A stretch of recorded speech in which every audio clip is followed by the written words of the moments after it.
Gonna learn animation in Moho and animate everything in Moho.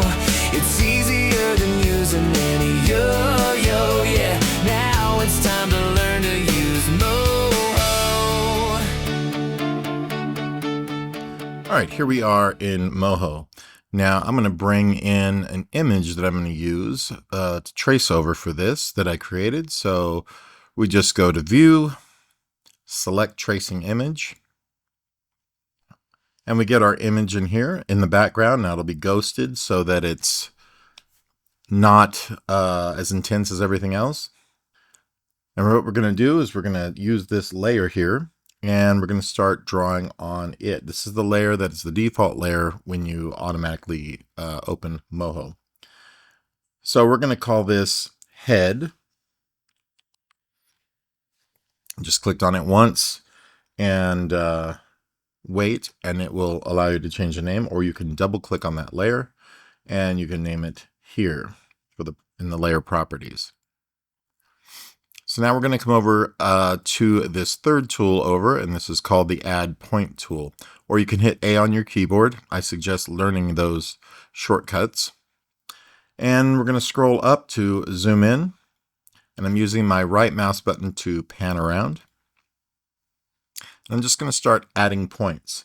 Now, you can set parameters over in your style window, and this will allow you to draw in a certain way right away that you've already predetermined. But we're going to leave this at its default and change our look and feel later if we need to. So we can start with just a black stroke. We're going to go here in the style window and just make sure that this is set to black. If it's not the right color when you start, you can always change it later, and I will show you how. So we're just going to make the overall head shape, not the ears or whiskers or anything else. And I'm just going to start here and come down and create another point. And don't worry if it's looks like it's going to be angular. You have this automatic Bezier handles, and you can see those handles if you click on this button over here. And they will curve as you move your mouse around. So I'm going to go to right here to the corner. I'm just going to come down to the bottom here and back up to this next corner. And you don't want to overdo these points, just as many as you think you might need without having 1,000 different points. Just something like this. Now the reason I put points where I did, let's say right here on this corner of the ear and on this corner of the ear, is because I want to turn that line invisible eventually. So where this line will break and continue and break, you can see it's going to have this break in it. Just put a point at all the corners and where they connect to other objects, like right here. So you don't have to have 1,000 points. Matter of fact, I probably could have done this with fewer points, but I'm trying to be a little more precise. So now I'm using the Transform Points tool, and you can get to the shortcut using T on your computer, on your keyboard, and you just move those points around to get them better situated, like so. I'm going to put these points in the center of these lines here. All right, and you can turn off the visibility of these handles right here. So if you see your points and you move them around, but you want to see the curvature handles, just make sure this is clicked on if you want to see those handles. Whether you're in the Move tool or the Curvature tool, you can see they're not on. But if I click on this Bezier handle button, you'll be able to see those handles and adjust that curvature depending upon where you're at. Okay, so one thing we want to make sure we do is get the line thickness correct. So we're going to come down here to this tool here called the Line Width tool, and the shortcut for that is W. And with the Line Width tool, if you draw up or down, or I'm sorry, left or right, you can see it changes the width of the line. So I'm just going to go through here looking at my tracing image and make sure this line width is approximately the same thickness. Something like that. I'm just dragging to the right to get it wider.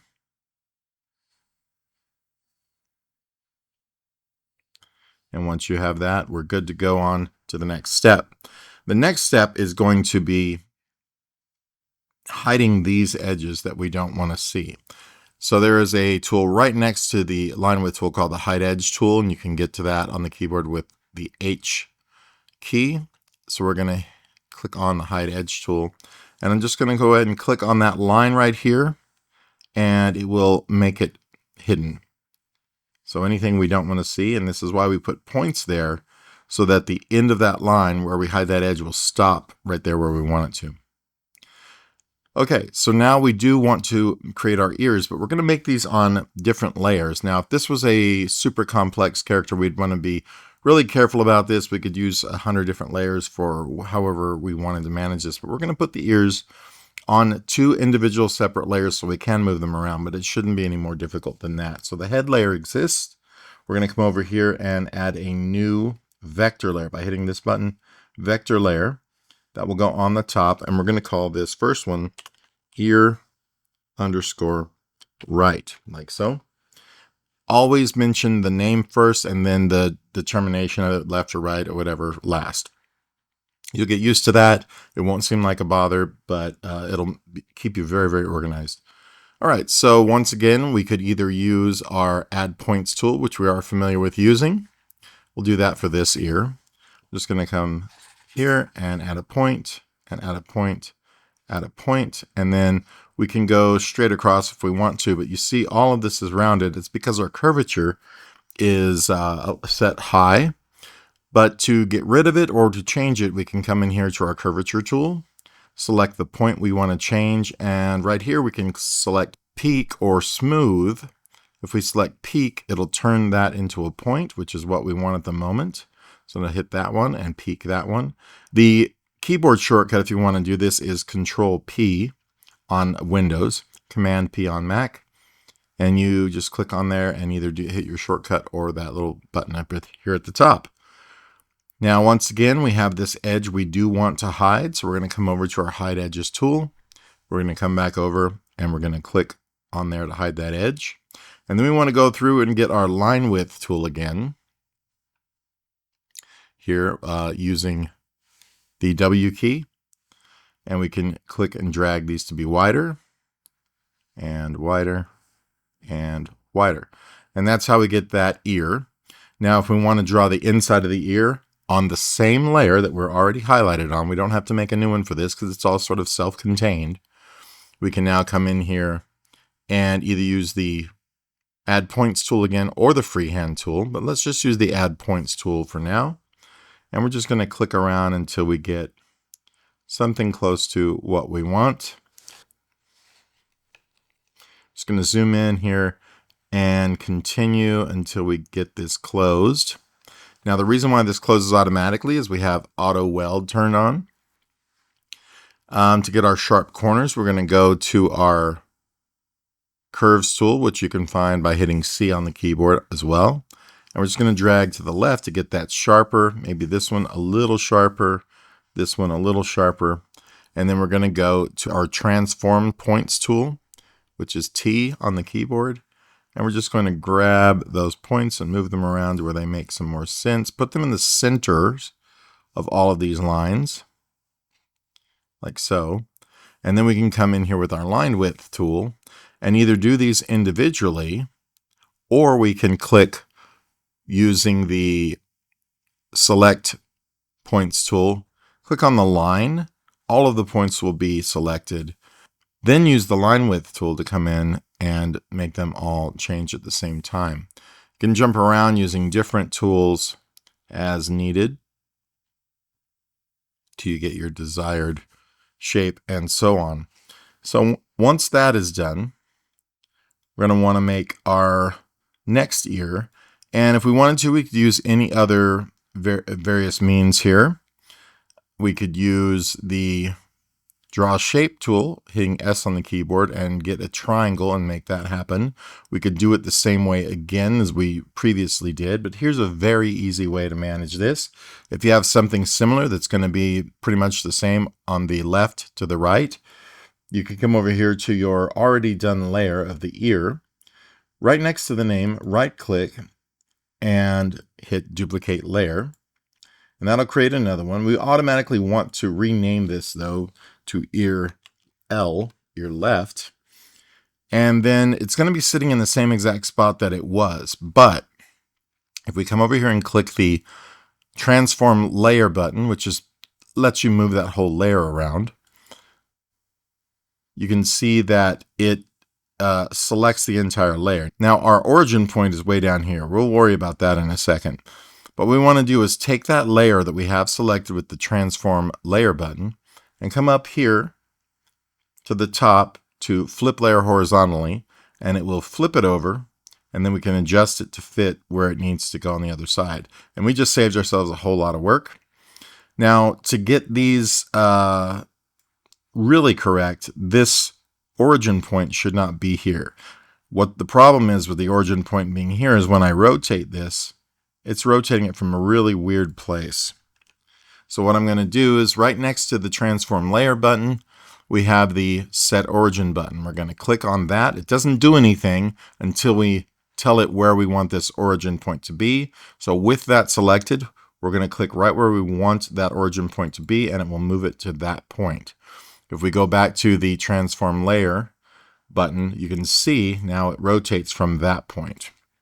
We're going to do the same thing to the other ears. So we're going to go over here to the ear right layer, and I'm going to click on the set origin button, and we're going to come over here and tell it where we want it to be, right there. And now this one is also in the right place. You can tell it's more self-contained as well, because this border here only surrounds the actual things in the layer now. As long as this origin point is essentially within that same area. Now let's go back to the head, because I know its origin is off. You can see that it's way down here. There's all this other space. We're just going to move the set origin point here to the base of the head, somewhere around where the neck and head would meet.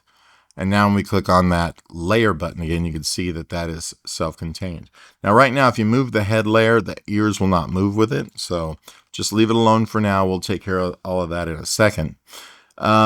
So we can group these if we wanted to make those ears with them move with the head. It's up to you, but let's just leave them here for now for keeping this as simple as possible to start with. Now we need to make our body. Let's worry about the head in a second. We're going to make our body shape here. I usually work like biggest shapes to smallest shapes, but let's try the body here. So it doesn't matter. I'm just going to have the head layer highlighted, and then I'm going to click on new layer and select vector. And here I'm just going to click it once and wait, and it will give me the highlight, and I'm going to write body. This is a simple enough body we can use one layer for the entire body. And I'm going to drag that down so it's behind the head layer. That way any shape of the body and all that will be hidden if the head, because the head should be in front of it. So on body, we're just going to come over here with our add points tool, and we're just going to start at that corner, start adding some points that feel like, probably the appropriate amount. Don't overdo it. Don't underdo it. You'll get used to what that probably should be as you go. And the nice thing is you can always add more points later, because it is called the add points tool for a reason. All right, when you click the last point, you close all that up, and we're going to go in now and adjust our curvature with our handles here. I'm going to click on the curvature tool or hit C on the keyboard and just sort of adjust these a little bit better to where they're not strangely shaped. That's probably okay. This one is not, you can tell. And now we're going to go through and use the transform points tool and try to put these in the centers of the body lines. Like this. See, right between this side and this side. This will help us here in a minute when we make them wider. So just come over here and select the line, and now you've got all of your points on that curve selected. And we're going to come here to the line width tool. And since we know these all need to be essentially the same thickness for the most part, we're just going to click on anyone in that area and just move these to where we get a pretty even line all the way around. Okay, so that's the body. Now keep in mind, we have not talked about the actual shapes or the coloring or anything like that yet. We're just drawing the lines out. And these are making enclosed shapes with a color on them. I'll show you that in just a second. But don't worry about that. We're going to go ahead and create, let's say, the front legs here. So on top of the body layer, we just have the body highlighted. Any layer you create now will be added on top of that layer you have highlighted. So we're going to click here and click on New Layer and Vector. And now we have this. We're going to single click on it and wait, and it will give us the highlight there. And we're going to call this leg front right. So we get leg front R. Let me just kind of sort these out so we can see what we're doing. Obviously, I misspelled it. So leg front right. You can use underscores or not. It doesn't matter. Okay, so now on that layer, we're going to draw our front leg right, our right front leg.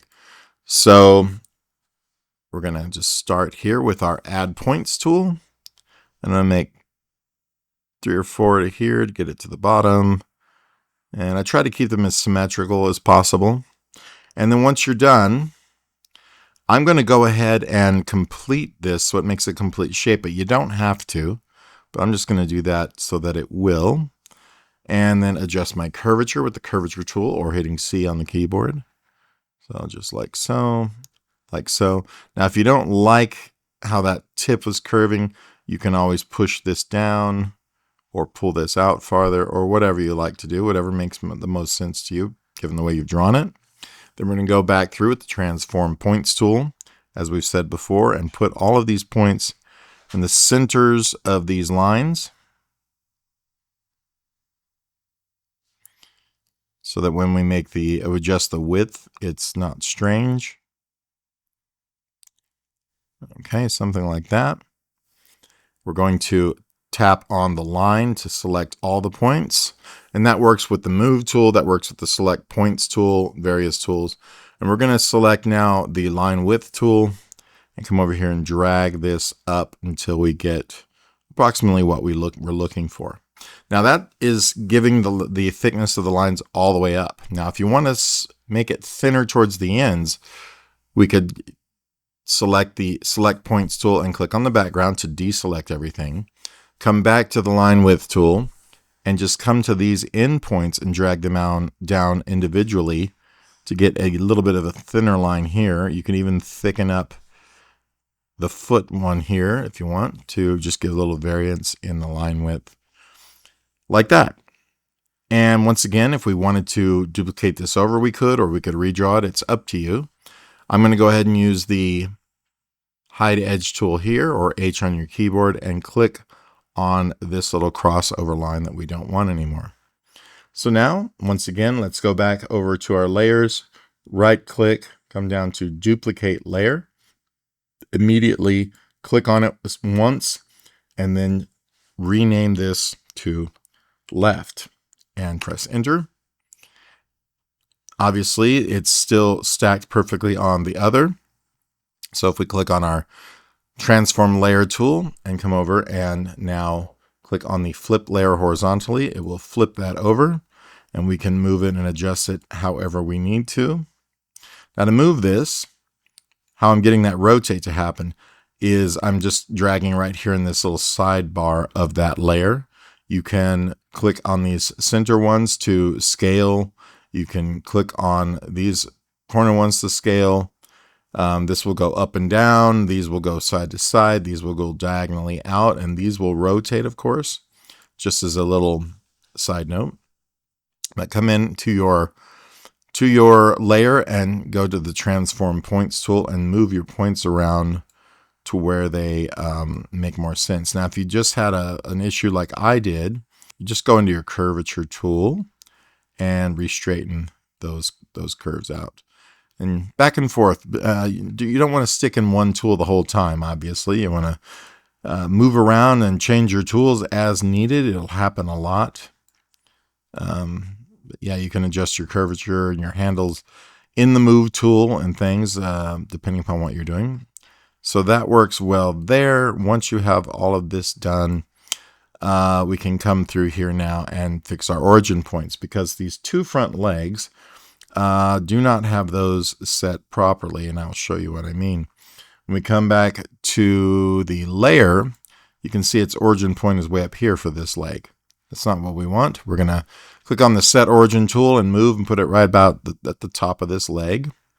We're going to click on the other leg, the front right leg, and you see its origin point is here. With the Set Origin Point tool, we're going to come down here and click on the root of that leg basically as well. And you're done. All right, now we're going to work on the tail. This one is obviously behind the body. So the way we handle that is we're going to click on the body layer. We're going to create a new layer and say vector. We're going to call that tail. So click on it once and write tail. And then we're going to drag that layer down by clicking and dragging below the body, and it will move that below. So within that, we're going to go to the Add Point tool, and we are just going to start adding points in the areas that make sense and try to keep it relatively symmetrical. The point is because once you add bones or something to this, they will bend correctly and not awkwardly or unevenly. All right, so once we have those, you finish it off. It will make a complete shape. We need to adjust our point placement again just to get this right. You can use your curvature, you can use your move or transform points tool. And once you have these all essentially on the centers of these lines, in the center of these lines, we can then go and adjust the actual width. So that looks pretty good. Let's go ahead and click on the line, which will let us select all the points. We want to come over here to the line width tool, or W on your keyboard, and then we're going to click and drag to the right to thicken those up. Perfect. And now let's set our origin by coming down here to the Set Origin button and clicking that at the base of the tail. Now when we click on our Transform Layer button, you can see it's perfectly contained inside of that. And if we were to rotate, it's going to rotate from this point of the tail here, like a tail would. Okay, just Control Z to undo. And while we're down here, if we want, we can make the shadow, but I would think that we need to go back up and do the face first, in my opinion. So let's go ahead and get the whiskers out of the way. These are the easiest things. We can either put two whiskers on one layer or put each individual whisker on its own layer. It's up to you. Let's go ahead and right above the head layer, so we're going to click on the head layer. We're going to create another layer here. Click on New Layer, Vector, and we're going to call this Whisker 1R. Okay, and we're just going to do these one at a time.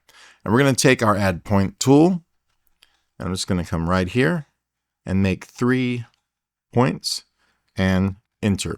Now it's not going to make a line because it's not a closed shape. So we're going to go over here to the Create Shape button, or U on the keyboard, and within there, nothing will happen until you make it happen. This is just the tool that opens up the dialog, and you see we have these options up here.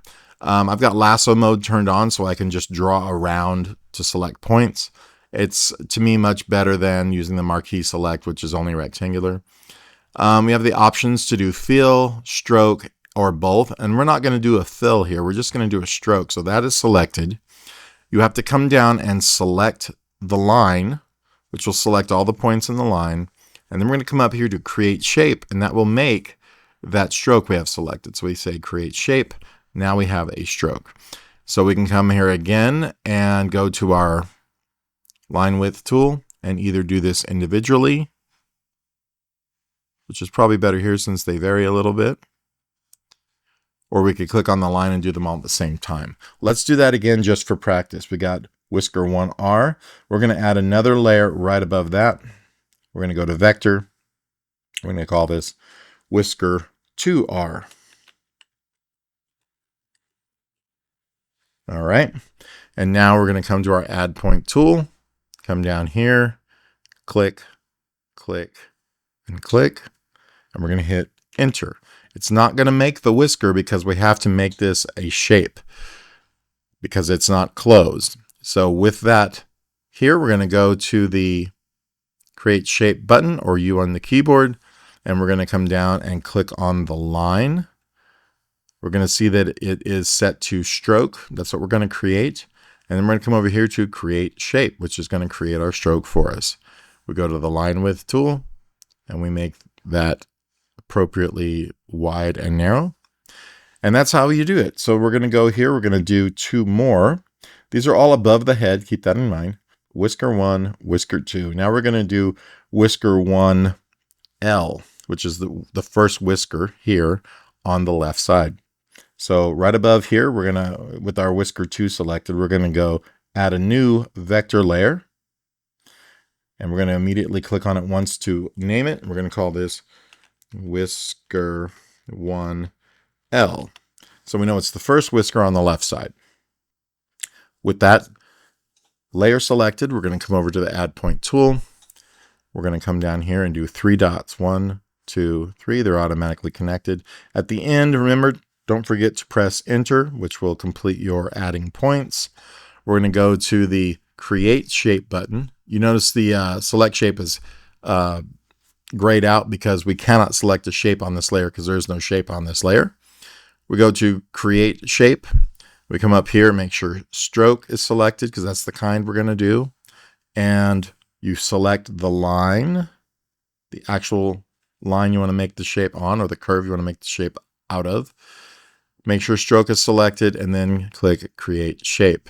We now have it. We can come over here to our line width tool and adjust the line width as needed. And you can also move the points around like we did before with the transform points tool to get those more accurate.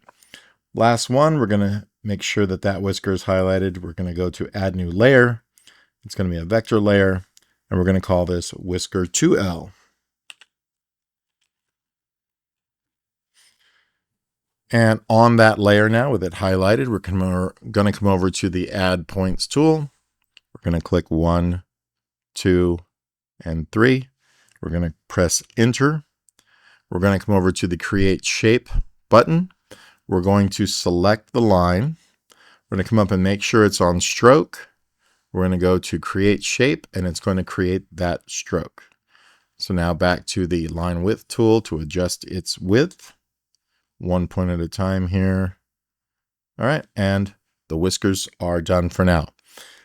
We're going to do grouping and all kinds of other stuff to make sure everything moves together, but don't worry about any of that now. This is the best way to have this organized. And the reason why I do is the head is here. It is below all of the things on top of the head, which is now the head is on top of the body. The legs are on top of the body as well because they actually have to show in front of it. This becomes pretty intuitive after a while. The tail is actually on the bottom because it's behind everything. Everything that's on the head, like the whiskers, the ears, that needs to show in front of the head, those are all above the head layer. So hopefully that's pretty self-explanatory.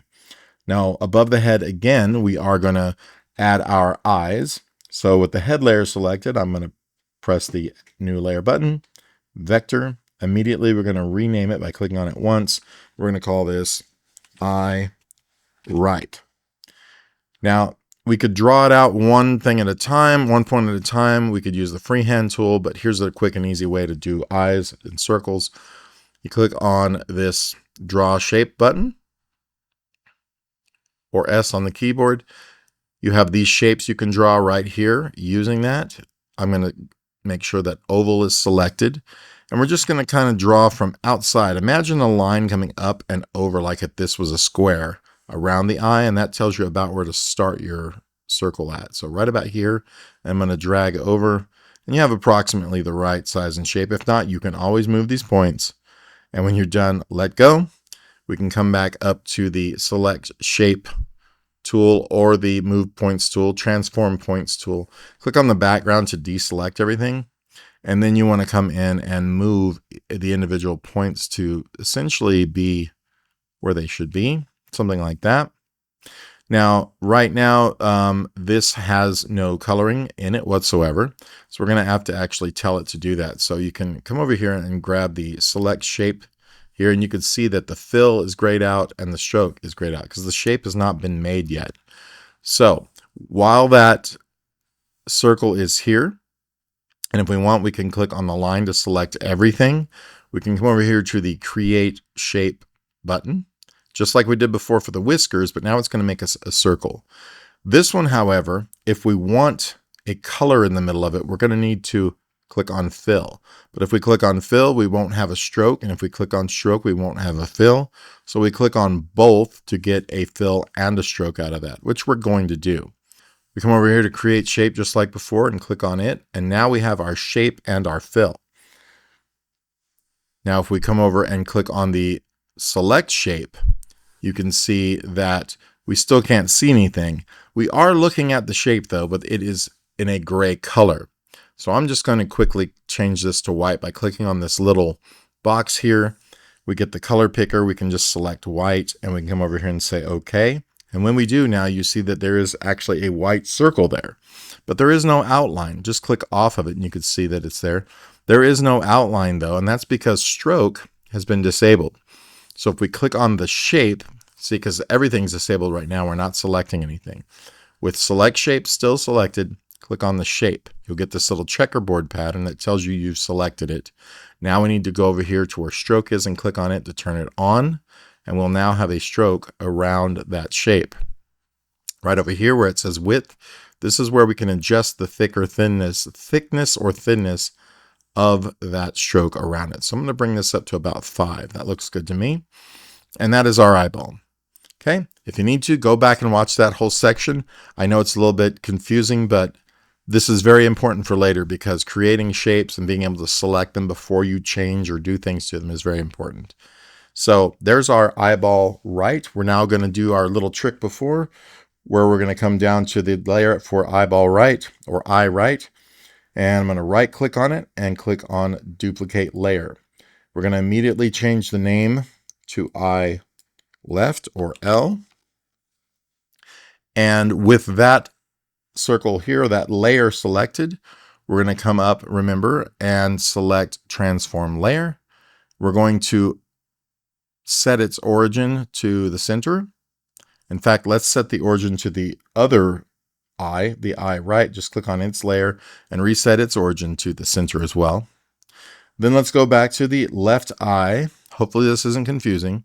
We're going to select the transform layer button again to move that layer around. And we're going to come over here to the flip layer horizontally and click that button and we'll flip it horizontally. It doesn't move much, but we can drag this over now onto the other eye. So now we have both eyes. Just click on the move tool or the select points tool and click on the background to deselect everything. And you can see we do have, in fact, both those eyeballs. The rest of it's pretty simple. Let's go ahead and do our pupils. We do want pupils that can move around in these eyeballs. So right above the eye left, we're going to click on a new layer. So add a new layer and choose vector. And right here, we're going to rename automatically. We're going to call this pupil left. Enter. And now we're going to grab our create shape or draw shape. Draw shape. Click that button and come up. Make sure that we are selecting an oval. And we're just going to drag down and create an oval like so. Now it's not filled in, remember. We have to go to create shape. Right now we've just drawn the curve. We need to go to create shape.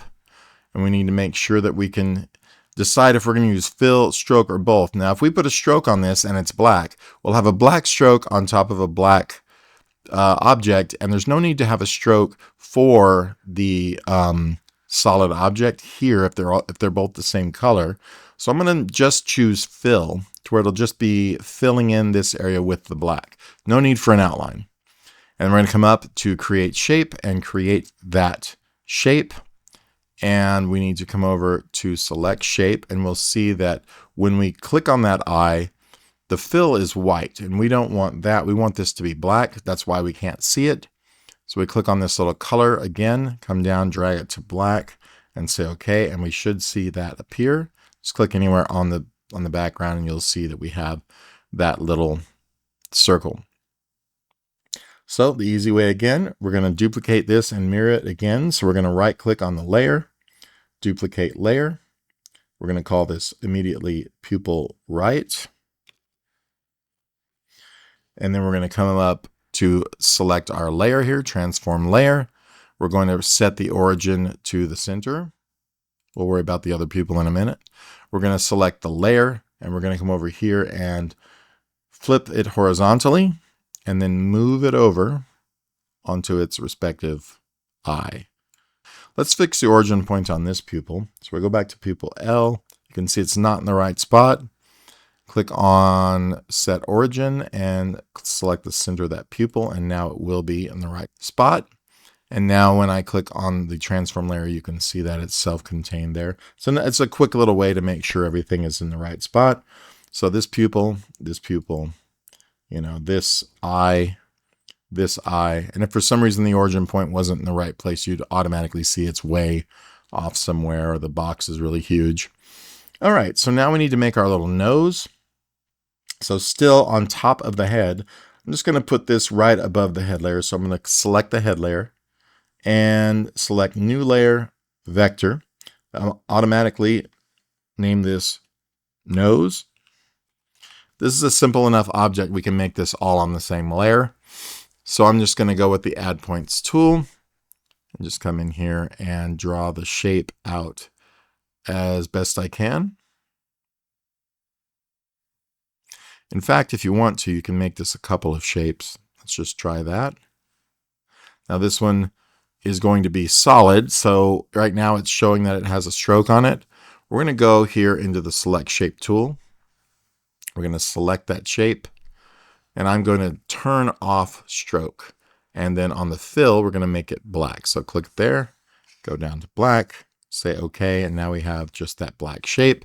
If you want to adjust it more, go to the transform points tool, click onto the background, and then just drag this around however you need to adjust those points better. Now for this little mouth part, we can either add another layer if the mouth were to move.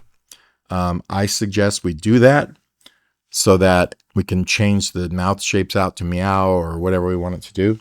So above the head layer, we're going to select the head layer, create another layer, select vector. We're going to call this mouth. And now we're going to draw just this little carrot shape here. So with the add points tool, we're just going to come up, click here, and click here. Hit enter. We can adjust the curvature because that's definitely not exactly the shape we want by going into curvature or hitting C on the keyboard. Come down and just drag to the left to get that to be a sharper shape. If you want, you can also kind of curve these in a little bit by clicking on the dot and dragging a handle like that. And now we're going to go to the create shape button. We're going to click on the line we want to create a shape for. We're going to hit stroke because that's the kind of object we want to create. No fill. And we're going to come over here to create shape. And now we have that mouth stroke. Okay, click anywhere on the background to deselect it or whatever. Now we'll get into how to change that mouth shape or make different mouths and stuff in a bit. But for now, the last thing we're going to do is create this body shadow and the leg shadow. Now this is not like really advanced. It's just something you really should know. It is more advanced than what we just did, but this will give your figure more dimension, more interest, and so on. So what we're going to do now is let's figure out exactly what color the cat needs to be first. So we're going to go to the body and we're going to select with our select shape tool on that body, and you could see it's this gray color. That's fine. I don't mind the cat being gray. Then it's a great color for it because I believe the original drawing was gray.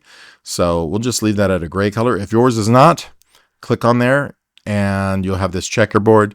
click on the color here and just move this around to a color you want. If you want the head and every other part to be the exact same color, there's a couple of ways you can do it. You can either sample it with this little eyedropper tool, or you can copy and paste this number into each part as you select it when you go to the select shape tool. Hopefully that makes sense.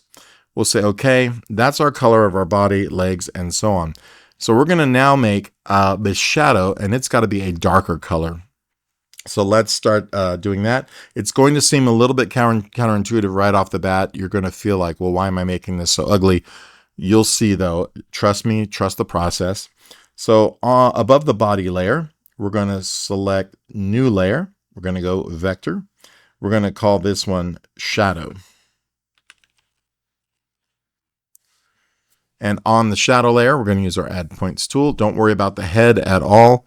We're just going to make a shape that follows this shadow here on the internal. You can bring this around as far as you want. It's not critical. And let me just zoom out just a little bit more. And you're going to want to keep this outside of the body. Now I know that seems strange. Why would you do that? Trust the process. You are going to be cutting that off in a bit. And this will make it so much easier when you animate because it won't be as tedious to move things around. Okay, right now you can see there is a color and a stroke on that. We don't want that. So what do? We go to the select shape tool. We then select our shape until it highlights like so. You can see stroke is turned on. We're going to turn that off. Now this color that we have is the default color of the body. We want this darker. So we're going to click on that. We're going to come down to where this color is here. We're going to make this slightly darker. And you can see the comparison between what was and what will be. So this gives you a good idea of your shadow. And we're going to go here and click OK. And now we can click on the background and you can see we have the body color and this shadow color. Now you say, well, why is that hanging over? I'm going to show you. With the body and the shadow here, one is going to mask the other one. And this is real easy if you just do exactly what I'm saying. With shadow selected, we're going to shift select body to where both of them are selected. We're going to right click and say group with selection. Now you have a group. Automatically change that group name to body. Okay, now we know that the body consists of the shadow layer and the body layer. In the body layer, just double click and you're going to come up with this dialog. You have a new tab in here. If you've never been in here, this is a new tab called masking, and you'll click on it. We're going to come down right over here, but we want to click on hide all, and this will hide everything that goes outside of this group. We're going to click hide all. We're going to come down to OK. And you can see immediately this is cut off.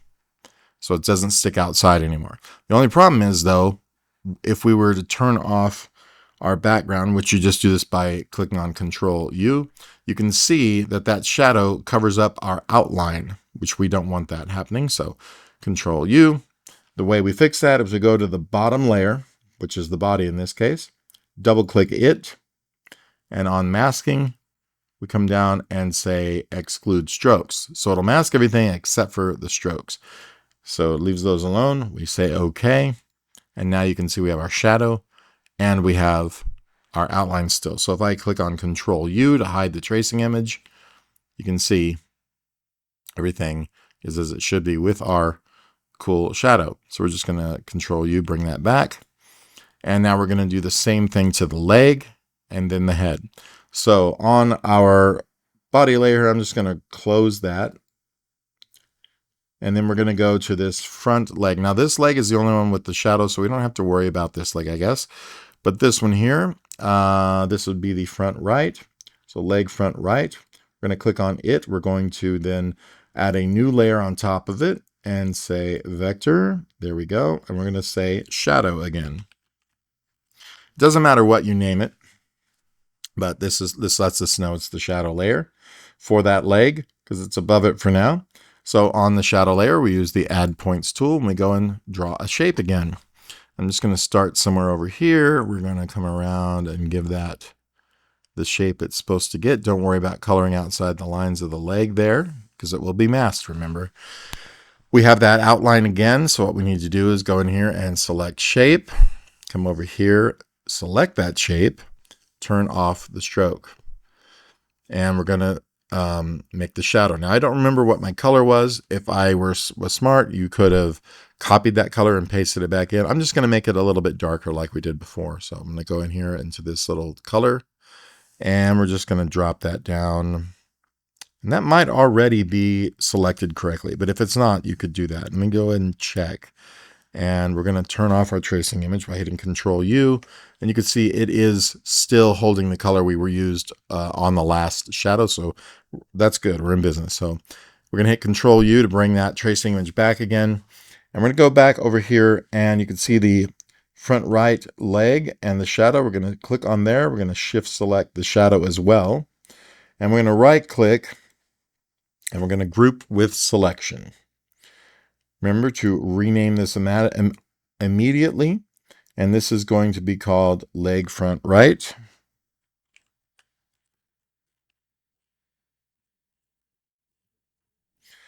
And with this group now, with these two in it, we're going to double click the folder here, the group layer, double click, and it's going to bring this up. We're going to go to masking, hide all, and then OK. So now it cuts that off, but remember, we need to make sure to tell it to leave the strokes alone. So we're going to go down to the bottom layer, which is the leg shape layer, the one we want to use to tell it. This is the one we want to cut the shape to and keep the lines. So we're going to double click on that one, go up to masking again, and come down to exclude strokes. Leave my strokes alone and say OK. All right, so now we have that for both. And if you want, you can come into in the shadow layer and readjust your origin. You can see it's way up here somewhere. This just keeps things tidy. So set origin. Also, when you animate layers, it's very important that you have this origin set somewhere that it's going to rotate from that point. So let's check the other layers real quick for their origin points, like this body is fine. Sort of, let's change its origin down to the base of the body. We probably want to have that there if he rocks back and forth, if we were animating with layers. Shadow, we can probably put anywhere around here or even at that base as well. So they all rotate from the same place, if that makes sense. We're going to close those back up. In fact, you can even click on the main layer of body, and you can see that also has its own origin. I'm going to put that down here at the base like we did the others. And that front leg, same way, we're just going to put that about where the front leg generally goes. The shadow, we'll put in the same place about. Yeah, so that's close enough. We don't have a shadow on the other leg, so we don't have to worry about that. There's no shadow on the tail. The only place we have a shadow left is on the head, and then this ground shadow, but the ground shadow is here nor there. Let's go ahead to the head.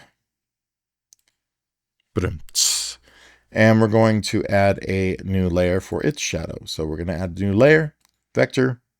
We're going to rename this shadow. In that layer, we're going to do the same thing. We're going to grab our add point tool. We're just going to start somewhere that connects or close to. We're going to draw where we know the shadow should be, and then go ahead and just complete the shape. With that done, we're going to select the select shape tool, select the shape, make sure we get that checkerboard pattern, and turn off the stroke. Now we're going to go over here to our layers where the head and shadow are. We're going to select the head layer, shift select the shadow layer, right click and group with selection. So now they're in a group. We're going to rename that one to head. And we're going to double click on that group again. Go to masking, hide all, OK. Then we're going to go down to the head layer, the bottom layer, double click, go up to masking, and come down and exclude strokes, and OK. And that's it. That's as easy as it is. All right, so if we wanted to do this round shadow, you could. I'm going to skip it for now. I'm just worried mainly about showing you how to do the actual cat.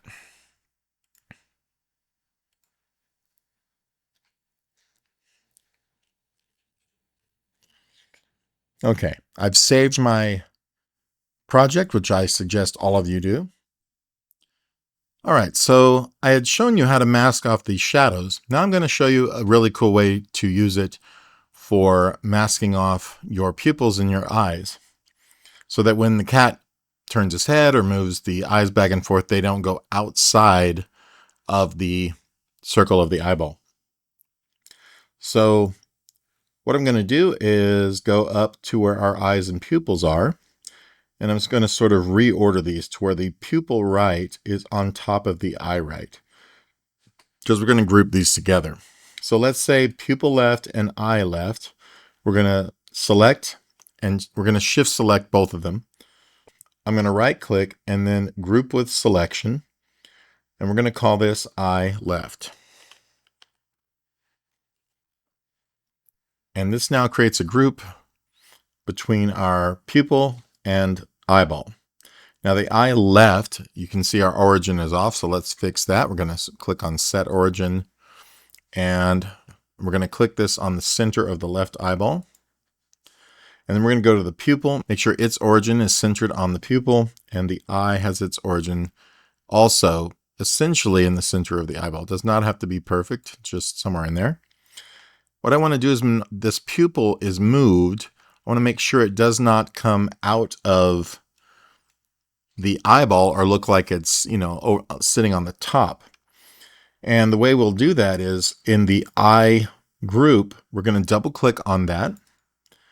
And in masking, we're going to say hide all, go down to OK. We're going to come down to the bottom layer, which is the actual eye shape, and double click it. And in masking, we're going to come down and also click on exclude strokes and say OK.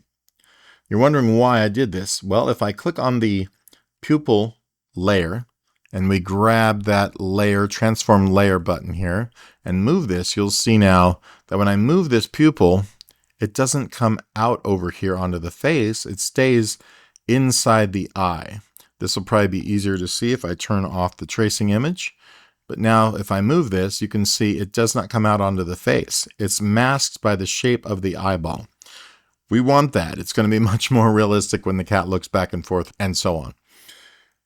So let's go do the same thing to the other eye. We'll close this one up. We'll come down here to the pupil and eye right. I'm going to select pupil, shift select eye. We're going to right click and we're going to group with selection. We're going to select that and immediately rename it. So eye right. And double click on the folder here or the group. We're going to click on masking, come down to hide all. Click on OK. And then we're going to go down to the bottom layer, which is the shape of the eye we want to use to mask anything inside of it. Double click on that, come up to masking, make sure we exclude strokes so that it doesn't get rid of our strokes, and say OK. And now we're in business on that eye as well, because if we click on the pupil layer, we move that layer with the transform layer button. You can see it also is hidden when it goes outside of that circle. So it looks like the eyeball is actually, or the eyelids are actually blocking that part of the eye. Cool. So that's that for it. And pretty much that is the drawing of the cat and the setting up of the masking. What I would like to do next is give him some bones, a bit of a rig to make him be able to animate. Also, go back and change all of your origin points to be at the roots of all these shapes that you made. The whisker bases, make sure that the root is set, or that the origin point is set to the root of those whiskers, each individual one. This will save you a lot of problems later. There we go. I'm just clicking on the layers and changing the origin. The ears, everything are set correctly. I had to go back and make sure my eyes and everything were done. So just take a quick minute and reset your origins using the Set Origin tool. And now what I want to do is grab all of these layers we used to create this cat. I'm going to select the bottom layer and shift select the top one to make sure all of them are selected. We're going to right click in here and click on Group with Selection. Now while that's up, we're going to just rename that group Cat. Press enter, and now we have a cat layer with all these other layers contained. If we come over to our transform layer, you can see that it is grouped in here. If we move this, the whole cat moves around. So that's good. That's right where you want to be. I'm going to go ahead now with that cat layer selected and the group, and I'm going to go ahead to one of these corners, and I'm going to just bring this up to make it a little easier to see what we're doing while we're doing it. With that scaled up on this top layer still that says cat, we're going to right click it and we're going to say convert to bone. Now this is if you're going to do pretty much a full contained rig. You can actually do smaller rigs within rigs and things, but that's more advanced. We'll get to that in a different video. But right now we're going to put all of our bones, whether they're connected or not, onto this cat bone layer. We're going to call it the bone layer from here on out. And something we're going to need to do is create a root bone that essentially handles all the movement of all the other bones as if they were one. So if you wanted to move the cat using the bones, you can move the entire cat by moving this root bone, and then move the individual parts by the ones connected to it or parented to it. This will make more sense as we go. So I'm going to go in here and click on this add bone tool while you are on the bone layer of the cat. So we're going to click on the add bone, and we're just going to drag from about here outward. Either way, it doesn't matter. That way, this is going to be the root. And think of it as a handle you can grab to move the whole cat around. All right, so we're also going to be using what's referred to as point binding a lot for this particular character. Although we're not going to only be using point binding, but it will give us the most control later on when we want to animate this guy. Okay, so with that first bone drawn, and while it is still red, the reason why I say that is because if we were to click off of it and it's not red, if I create another bone, it will not be parented to this bone. We want it parented to this bone. That way when we move this bone, the parented bones or the children bones will move with it. So with this bone selected, you just use your select bone tool, click on it, it turns red. We can rename this, which I'm going to do, and call it root. And I suggest naming all of your bones as you go, just like we did our layers. With this root bone now selected, we're going to click on the add bone tool, or A on your keyboard. And we're just going to come up, and I'm going to add one bone, clicking and dragging to about the middle here, and let go. And then we're going to go right at the end of it and click and drag another bone up to the neck. Then another bone, click and drag all the way up to the top of the head. This is how we can animate the overall figure of the cat. Now, anything about whiskers and stuff, we're going to wait on a second. The ears, if we wanted to, we could add bones in these ears. I'm not sure if we're going to yet, but we can do that later. Now, what I want to do is click back on this first root bone again, and we could go to the select bone tool and click on that. But an easy way, if you've already got a bone selected in a hierarchy, is to click on your up or down arrows, and you can go back and forth through the hierarchy. So with the head selected, we're going to go up twice, and the third time we'll select that root bone. It's just a quick shortcut of doing that. Otherwise, you could just click on the select bone tool and click on it. Now with that root bone selected, I'm going to have the add bone tool selected, and we're going to start at the tail, and we're going to go 1, click and drag, 2, click and drag, and 3, click and drag. Add 3 bones to the tail, and that's done as well. If we wanted the arms to move, we would add bones in those arms. I'm going to wait a second on those probably, and just kind of show you what will do what with what we've got so far. So right now, if we move the bones, and if we click on this manipulate bones tool to move them, and what I mean by move them is to manipulate those bones in a way like they're connected like a skeleton. If we were to do this now, they're going to move, but they're not going to move in the best way. This way kind of works for this character, but you can see there's a lot of warping going on in the arms and stuff. It's not my favorite method. If we wanted to move the bones by themselves without moving the artwork, we would click on the Transform Bone tool, and then we could move the bones around to kind of reposition them. There are other uses for that, but I'll get to that later. So with this Manipulate Bones, you can see as I move, this works. The next bone is going to bend, but it's going to be pretty squishy. And if you have a character that works for, then great. This way you can see, though, the body moves when that tail is moving, and that's no good. So to kind of re-center your bones and stuff, come over here to frame 0, just click on it right here. It'll go back to a default state. And what I want to do is either turn the power on these bones down quite a lot or completely off. I'll show you the difference. When we come over here to the side, we have a bone strength tool, or S on your keyboard. We can click on it, and if you click and drag on a bone, you'll lower the power of it if you move to the left, increase if you move to the right. For a root bone, I want it completely off because we don't want it to do any warping to the body. We're just moving the skeleton with this one. For other bones, you can make this less to where it sort of surrounds that bone only to a degree, like this. You can also make it to where it's within the borders of the area you want it to affect. It's really kind of up to you. Use this to taste. This is one way of doing it. However, there will still be some warpage between parts if you do this. So I'm just going to bring these down to where they kind of overlap the area they need to work on. I'm going to select the Manipulate Bones, and you'll see it still moves the body because the strength of this bone is still affecting certain parts. It works on the tail, but eventually you'll see that it doesn't even do that good of a job what it's trying to do there.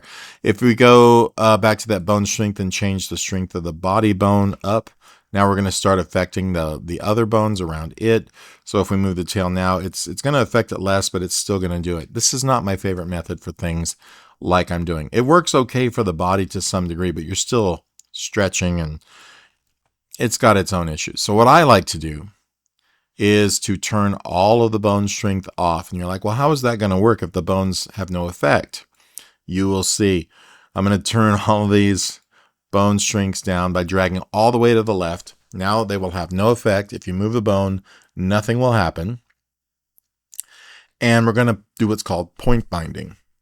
So starting at the bottom, the root bone gets no binding that way. But at the bottom, we're going to select the bone using the Select Bone tool. And with this one selected, I'm going to call this one lower body. And with that one selected, we're going to select the layer now that it's going to be affecting, which will be the body layer. So we're just going to come down here till we get to body. We're going to open that up, and we're going to do specifically this body layer. Now you can see it's made up of the points that we talked about. And we want to tell this layer which points of it are going to be bound to this particular bone. So there's a little trick in here that we have to remember, though, that the base of this shape should probably be static, to where when this bone leans back and forth, we don't want the butt to move as well. So we're going to, first of all, parent those bottom points to this root bone. So let me show you what I mean. We're just going to select the root bone. Then we're going to come down here to this cool tool right here, the Bind Points. Click on it. Now it does nothing when you click on it, but it switches over from the selection of the bone, which is still selected now, to a mode that lets us select points that we want to bind to that particular bone. So with that one selected, now we're going to just circle around the points. When we have this in lasso mode, and we're going to circle around the points that we want, and make sure you don't get that tail. But these here are just this bottom 3 points, and you can see this bone is still selected. We're going to tell those points to bind with that bone, and click right here, Bind Points. So now they turn yellow just like the bone that we have selected. So now for the next step, we're going to go back to the Select Bone tool. We're going to select this base bone here, and we're going to select the Bind Points tool again. You can see our bone is still selected. We're going to grab these points higher up, not the tail points though, and we'll get those guys. Oops, it accidentally selected everything, so click away. The bone stays selected. We're going to just circle those, and I'm going to kind of complete that circle. Those 4 points are now selected, and now we can bind those points to that selected bone. There we go. It's green. They're green like that bone is. Now we're going to select the next bone up with the select bone tool, which is the chest bone. And this one's a little weird because we really do want these points to move with the head. So what I'm going to do is I'm going to add a couple of more points here at the shoulders by going to the add points tool. And I'm just going to say, give me another point here and give me another point here, just so, you know, they have something to grab onto that this bone can do. Because right now, these points here and here are associated with this bone down here. This bone right now has no points associated with it. We really do want that to be the case. So it's just whatever looks best. So right now, I'm also going to rename this bone to chest. It should have named them as we went. But with that bone selected, we're going to go to the bind points. We're going to say, what points do we want bound to this bone? Right now, we just want these 2 new ones right here and here. And when they highlight, you've got your bone selected, you've got your point selected, you click bind points, and now they turn blue like that chest bone. The other ones I want associated with the head. So when the head moves, I want these kind of to stretch with that. So we're going to click on the select points tool, select bones tool, select the head bone, come down, select the bind points tool. And we're going to select the points we want to bind with that head bone. And then we click bind points. And now they are going to move when this head moves. We'll see if this works. Sometimes it works oddly, depending upon how the layout of the points, but I'm going to show you exactly what I mean here. If we go to our manipulate bones tool, which also exists here when you have a layer selected, we're going to move that head and see if everything works okay. Now, nothing of the head is selected, so it's going to look weird. It's not going to move correctly. We may have to change our mind about what's connected here, but we'll see. We move this bone here. You can see that that top half is moving correctly. And if we move this one, it moves, but the base, the butt here, stays rooted to that root bone. That's kind of the point. Now, it's not perfect. That's what we have another special tool for that we'll get into later. So let's go ahead now and bind the head by selecting again the head bone. Now we've already associated the head bone with these points here, but don't think of it that way. Any points can be selected and bound to any bone and all that. So if we select the head bone, it's not limited to now being associated with other points. So if we have the head bone and now we select the layer of the head, we open it up and select the head layer. Now we can bind those points to the bone. So I'm just going to go and select that bone and select points. And now we've got these points, not the bottom ones, but the rest of them here that we can now say we want those points bound to that head bone. And we click on bind points. Now the bottom ones should be connected to the body, right? So we go back and select our select bone tool. We select that chest bone again. We select our bind points tool and we bind these points to this bone. And we say bind points. And that way, when the head moves, these stay still with the chest and vice versa. So let's double check that again. And we'll see now the head bone moves and it moves that head. Now, I'm not caring for that very much. And there's a couple of reasons why that doesn't work, and I'll show you that really quickly here. Let's get the other things sorted, though. We need to get the ears and eyes and all that bound to this head bone. This is where we're using a different method here. This is not going to be point binding. You can do point binding this way, but this is a quick and easy way to do this. If we go to the, and I just realized our shadows aren't bound either, but we'll get that in a second. But let's go to the ear layer, the left ear here. We can automatically bind this layer to this bone without having to point bind it because these points are not going to move separately from this bone ever. So if we come down here to this button, it's called the bind layer button. So if we take this layer, which is selected here, and we click on the bind layer button, it'll basically be waiting for us to say what bone we want it bound to. So if we click on this bone, it'll turn a thick line red. And now we know that this ear is bound directly to that bone. If we go to the ear here, and we have this tool still selected, bind layer, we click on the bone we want to bind it to, which can be any bone, not just the one that's already red. We click on that bone, and there we go. So we want to do the same thing with the whiskers. Just have the layer selected, click on the bone, have the layer selected, click on the bone. We're binding those directly to those layers. So whisker, bind. And then we're going to need the eye. I'm going to use the entire eye group bound to that layer or that bone. The entire eye right group bound to the bone. The nose bound to the bone. And the mouth. These do not move independently of the head, so they're always going to be bound to that head bone and not sharing any other points with any other bones or layers or anything. So now when we move this head bone, we're going to go back to our bone layer. We're going to grab the manipulate bones tool. And if we move the head, everything essentially moves. We're going to fix this real quick though. But yes, that works. Now you can see the shadows are not moving. So we need to go back and bind the shadows the way we did the body parts. So clicking on frame 0 to go back to the default. We're going to come down real quick here to the head layer. We're going to click on the shadow layer, and we now have to bind these to their bones that they need to be on. So we're going to click over here to the select bone. We're going to deselect everything, and I'm just going to click on that bone, the head bone. Now we know these bottom points will be connected to the neck or the chest here. So we're just going to say this bone, and then we're going to need to come in and click the points by clicking on bind points and selecting the points that are going to be bound to that head bone. So I'm just going to click on or select these, and then we're going to say bind points. We're going to go to the next bone by clicking on select bone, which will be the chest bone. And we're going to click on bind points to figure out which points we want. And let's just grab these guys and then bind those.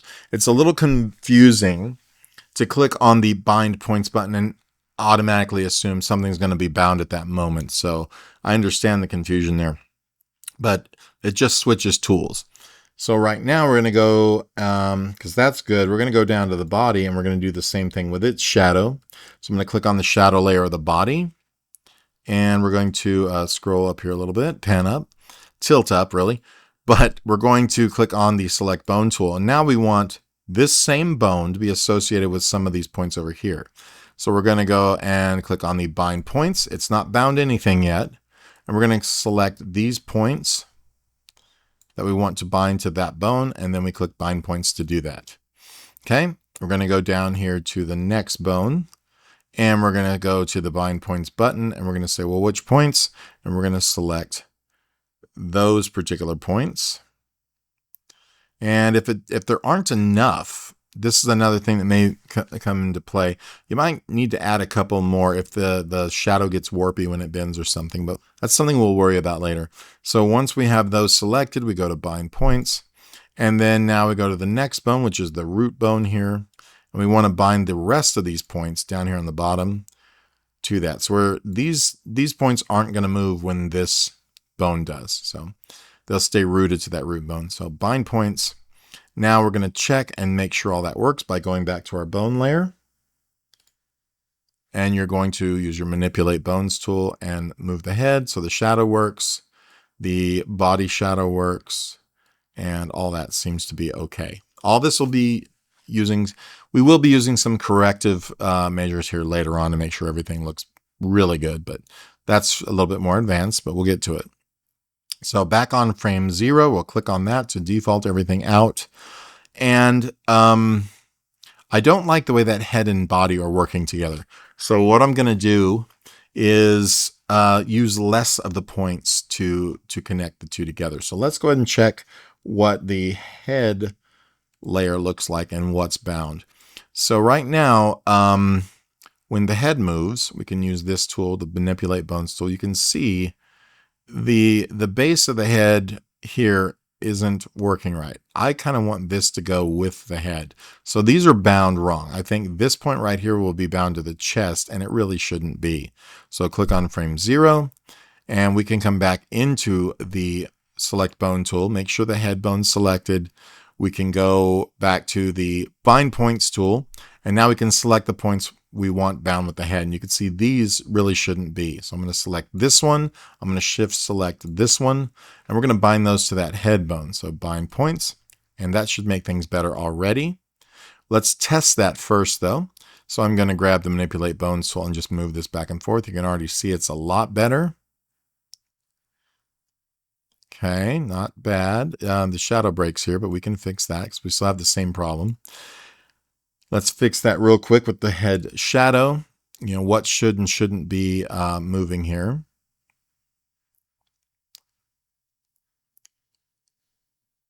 All right, so the head shadow seems to be fine in my opinion. It's the body shadow that's got the problem. So we're going to go down to that body shadow, and I'm going to move the head again to see, and see that should really be coming up with that. So easy way to fix it, frame 0. We're just going to reassociate, you know, which point is bound to that bone. So we're going to come over here to the bone. It's already selected. We're going to go to bind points. We can see this really needs to be associated with the head. So we might even want this one too. Let's go ahead and grab both just for safekeeping and bind those points to that head bone. Now when we move it, it should, yeah, that's a lot better of an action. But you can see here, it gets down. It's going to start getting a little weird. And we might not even want, when this head moves, we might not want the body doing anything, right? So let's go back to this body layer. And when the head moves, we have all these shoulders moving. And I don't think we want that. We want those shoulder points bound to the chest. So select that bone, select bind points, and you can see, let's just pick these 2 shoulder points now and bind those to the chest bone. So now when it moves, we should have much better movement of the head. It does break, but it looks a little better. And then when we move this, so it's not horrible. I think what we really need to do is add a couple more points to the base of the head, kind of like we have here. So let's go ahead and do that. This is just a corrective measure here. So on the head, we have like 1 point here. If we put 2, we'd be in a lot better, or more of them anyway, we'd be in a lot better place here. So what I'm going to do is just use the add points tool, throw 1 here, and throw 1 over here. Gives us a little more stickiness from head to body, I think. So now with the head selected, we're going to do bind points, and we're just going to look what's going to go with what. So right now, I think these are, one of them is trying to go with the head, or yeah, we don't want that. We want this one to go with the body bone. So I'm going to check that, click that body bone. We're going to select this point here, and we're going to say bind points, and I accidentally clicked on everything. So what we're going to do is select just the one, bind points, and this will now make sure these shoulders stay with that body. We're going to check that though, and you could do this a lot. There's a lot of iterations and rechecking you can do. So it's better. It's not perfect. All this could be corrected though with our smart bones later on. Not a big deal. So that works. We're going to leave it like that for now. You can see everything moves when the head moves. So for the most part, that's what we want. I say let's go back and add in a couple of bones for the legs, just for the sake of being able to do so. I'm just going to put a single bone for each leg though, so we can lift and wave, something like that. So the way you would do that is to select the bone you want it parented to, which is going to be probably the chest bone here. And I'm going to, with that one highlighted, we're going to go back to our bone layer, make sure that chest bone is highlighted. We're going to add a bone from here to here. We're going to hit the up arrow to where we're back at that chest bone. We're going to go from here to here. And now we just need to bind the points of those to our bones. So once again, we're going to come down to the leg front right. We're going to open these up. Leg front right here is this one. We need to select the bone we want it bound to. And I'm going to make all the points selected bound to that. If we wanted to, we could make these stick to the body. But I think in this instance, we'll just bind the layer to this bone. And we're going to do the same thing with the shadow, because it'll move with the leg. And on this other leg, we're just going to bind this to that bone. So now when we move them, oh, and we need to turn off the power here. We're going to go back to our bone layer, and we're going to turn down, whoops, the strength. It's not absolutely necessary because this is on a layer by itself, but this is what we're going to do. And then we're going to move these. You can see they can wiggle. You can say, hey, over there, you know, and it's cute and works.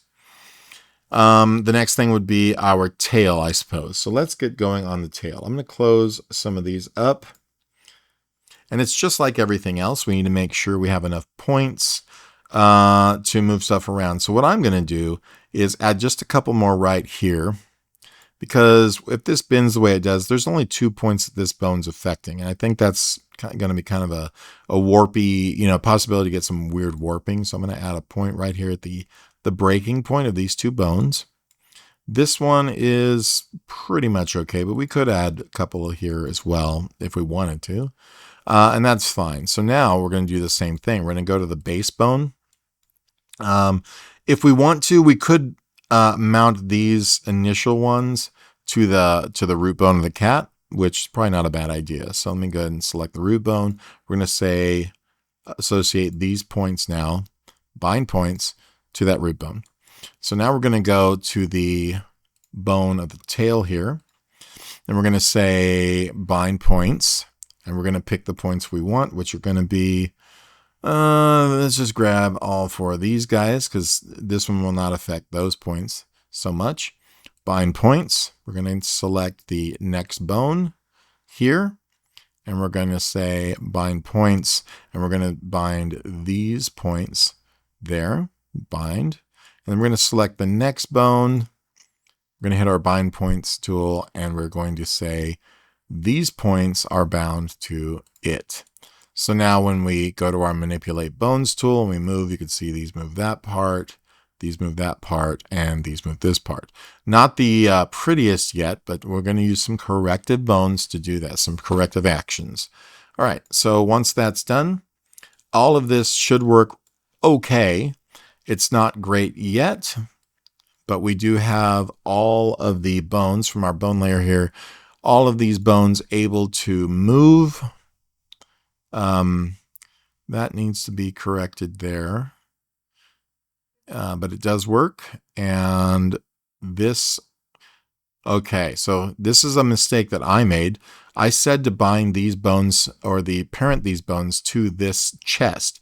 When the chest moves, it lifts the legs and makes it do weird things. They should really be parented to this lower body bone.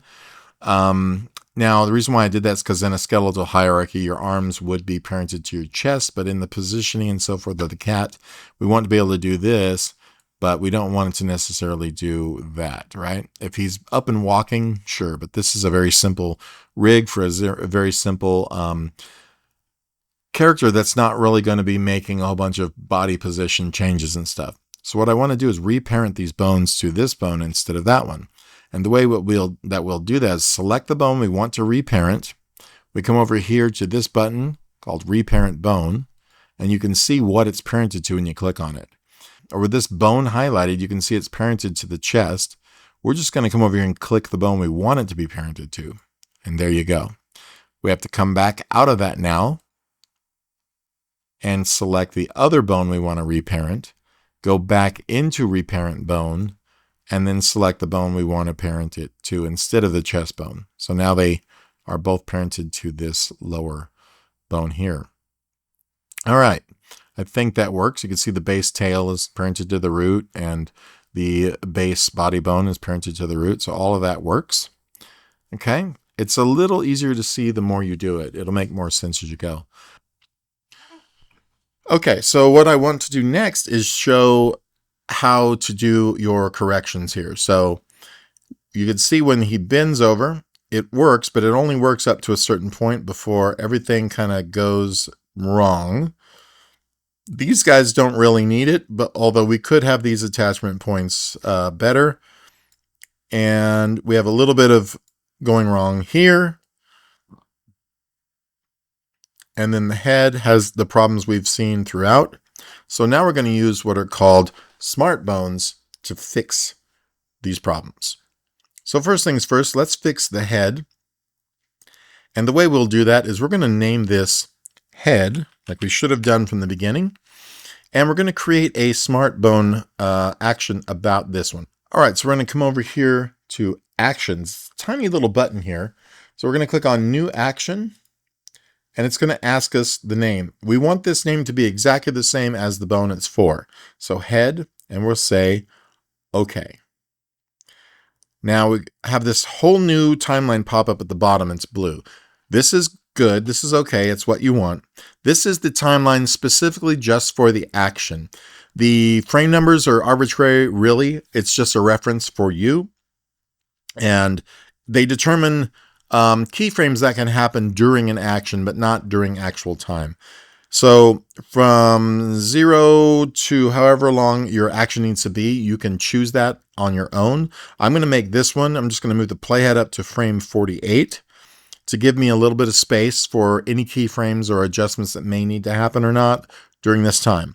Now at frame 48, I'm now going to come over to my transform bone tool, click on it, and move this bone to where I would want this to be at this frame 48, or the extreme of the motion. So I'm going to put that there, meaning that at frame 48, the bone is going to be in this point. So as I move this back, you can see back and forth by manually moving it, you can see what happens where. At this point, though, I need to move a bunch of this stuff to look correct. So we're going to come down to the head layer to start with. I'm going to open it up. And we're going to go with head. And you can see here how some of these look good and some of them don't. I'm going to click on the background to deselect all points. And I'm going to grab my transform points tool and just move this point down to a better position. Something like this. Even these guys out a little bit. And even take this point here and pull it back connected to the body again. This one can even go over if you want a little shorter, to where this is the more correct position or shape of everything when it's at this extreme motion, or at the extreme point of its motion. So as I move this back and forth now, you can test that. And you can see how much better this is starting to look. The head seems a little off still. So what I'm going to do is move this point out slightly, like so. And then test it again, and that feels a lot better. To me, it's warping a little bit, but that's a warp I can control. I don't mind this, but the shadows are very screwed up, so I'm going to just come up to the last point here. I'm going to go to my layer for the shadow of the head, and we're going to have to sort of untangle this. So I'm just going to click away. I'm going to hide my handles here to where I'm only seeing the points. I'm going to grab that tool for the transform points, and I'm just going to start pulling these back into a better position that they really should be in at this point of the motion here. So something kind of like that. And then we can just adjust these back and forth and see what they look like at the beginning and ending of that motion. That looks pretty decent. Also, you notice I moved the points of this shadow. They have their own set of keyframes. The bone itself has its own set of keyframes. If we were to go back up to the bone layer, you can see that this is the keyframes for this bone. Right now it's set to smooth, but if I select all of these guys and I change this over to linear, this is how we want our action keyframes to be set. Otherwise they speed up and slow down within an action, and they can really screw up your animation. So almost all the time, you can do it differently if you want, but almost all the time you will set these keyframes to linear for the bone and for the layers. So now I'm going to go over here to this layer of the head again, and you'll see it's still set to smooth. So if I select these keyframes and change those over also to linear, now that will coincide. So we've still got to screw up on the shadow of the body. So at frame 48, we're going to go down to the shadow of the body here. We're going to open that up. Go to the shadow layer. And you can see there's no keyframe on that right now. We're going to click away and we're going to go ahead and select our transform points tool. And I want to make sure that these points are in the position I want them to be at this particular place and time. So now we're going to select all those. We're going to make sure they are also linear. And we're going to move this back and forth and see if it looks okay. It's not perfect, but it's pretty good. Okay, and that's how you correct that action of the head moving. We need to do it for the other direction of the head going in the other direction as well. The way we will do that is going up here to main line, over here, and double tapping it. And you can see there are no keyframes on our timeline because that was just the timeline for the actual action itself. So now we're going to go in and we're going to create another action. We need to make sure we're on the bone layer again. And with this set here, we need to select the bone, which is head, and we're going to create a new action for it now. And it's going to say head 2. Now you know it's correct because it has the name and the second action. We're going to say OK. Our little timeline comes up again. I'm just going to move this to frame 48. You can have this to be frame 100 if you want. It doesn't matter. It's just like room to add keyframes that are going to define what the action is going to be from the beginning to the end of it. So in this, on this side, we're going to actually tilt our bone the other way. This one's going to be a little easier. We don't have this shadow to deal with here. And when this is here, we're going to select all of our keyframes for that bone movement. And we're going to change those to linear, of course. And now we're going to come down here to the head layer. And we want to adjust these points. So transform points. We can come in here and decide what and where these need to be, like this. You can test to make sure that it works okay. Once again, though, you do want to make sure those are also set to linear. We can see how that's working. Looks pretty good. I think I'm going to adjust the shadow just a little bit here. So head shadow, we can now grab and move that out, something like that. Make sure it is also set to linear. And I think that works okay for both of those actions. So let's go back and double click on the main line, and we're back in our normal timeline. If you want, go back to the bone layer. And now when you move this bone, it will move with those corrections, those corrective actions applied as you move the bone. So you can see. Now that only works up to the point you set it. So if I go beyond, it will still screw up. But up to that extreme motion, it will work perfectly. Okay, now let's try to figure out the rest of the bones here. Let's see if we need this for our chest bone. If he's going to move beyond this, we would fix it, but I think he's probably okay here. Now let's fix the base bone though. This one, obviously, if we wanted him to move farther, which I don't really think we're going to, we would add an action for this bone this way and this way. But at the moment, I think he's fine. It makes him look a little blobby, which I totally dig. I think that works for me. Back here, click on the 0 to default everything out. And now we'll work on the tail. So it will have a few problems just because it's multiple bones going through, and we need to make sure those are correct. For now, this bone seems mostly okay. I don't think we're going to need to fix that one. This bone, however, does get a kink along this part. So we have that bone selected. This is going to be, we can rename it tail 1 if we want to, or tail 2. But I'm just going to leave it like so. We're going to have it highlighted, and we're going to come over here and click new action. And, B6 is fine. We know what that bone is. It's correct. And we're going to say yes. And we're going to come over here and go up to frame 48 just to give ourselves some room. And we're going to say at frame 48, we're going to move this bone this way. We can't really see a whole lot, but I think that one looks pretty much okay. I'm going to go ahead and make those linear, like I said. We're going to check the movement of it. I think that's fine, personally. Okay. Now we're going to go back to the main line, double click it. We're going to add on that bone layer another action for that bone. B6 2, we'll say okay. We'll come up to frame 48 and we'll rotate it this way, which is obviously going to be having some issues. We're going to make those linear right away. And on that frame 48, we're going to come down to the tail layer. And we're going to move these points to where they're going to look nice or correct at this extreme of a motion. So I'm just going to move this point up like so, move this point down like so. And I think that looks pretty good. Make these linear, of course. And we're going to check that motion. So that looks pretty good to me. Okay, double click on main line.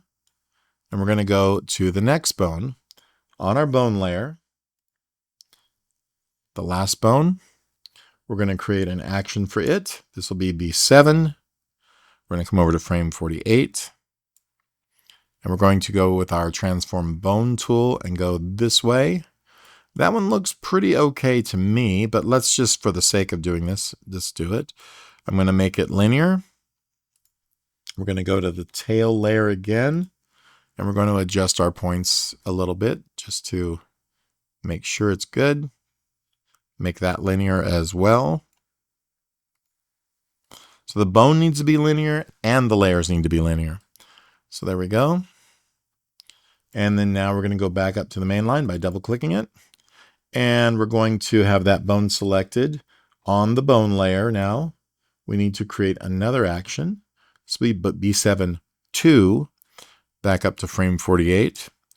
We want to make sure that we click on our transform bone tool, rotate it around this way. This one's the really wrong one. Make sure that it also is set to linear. And down now on the tail layer, we're going to move our points.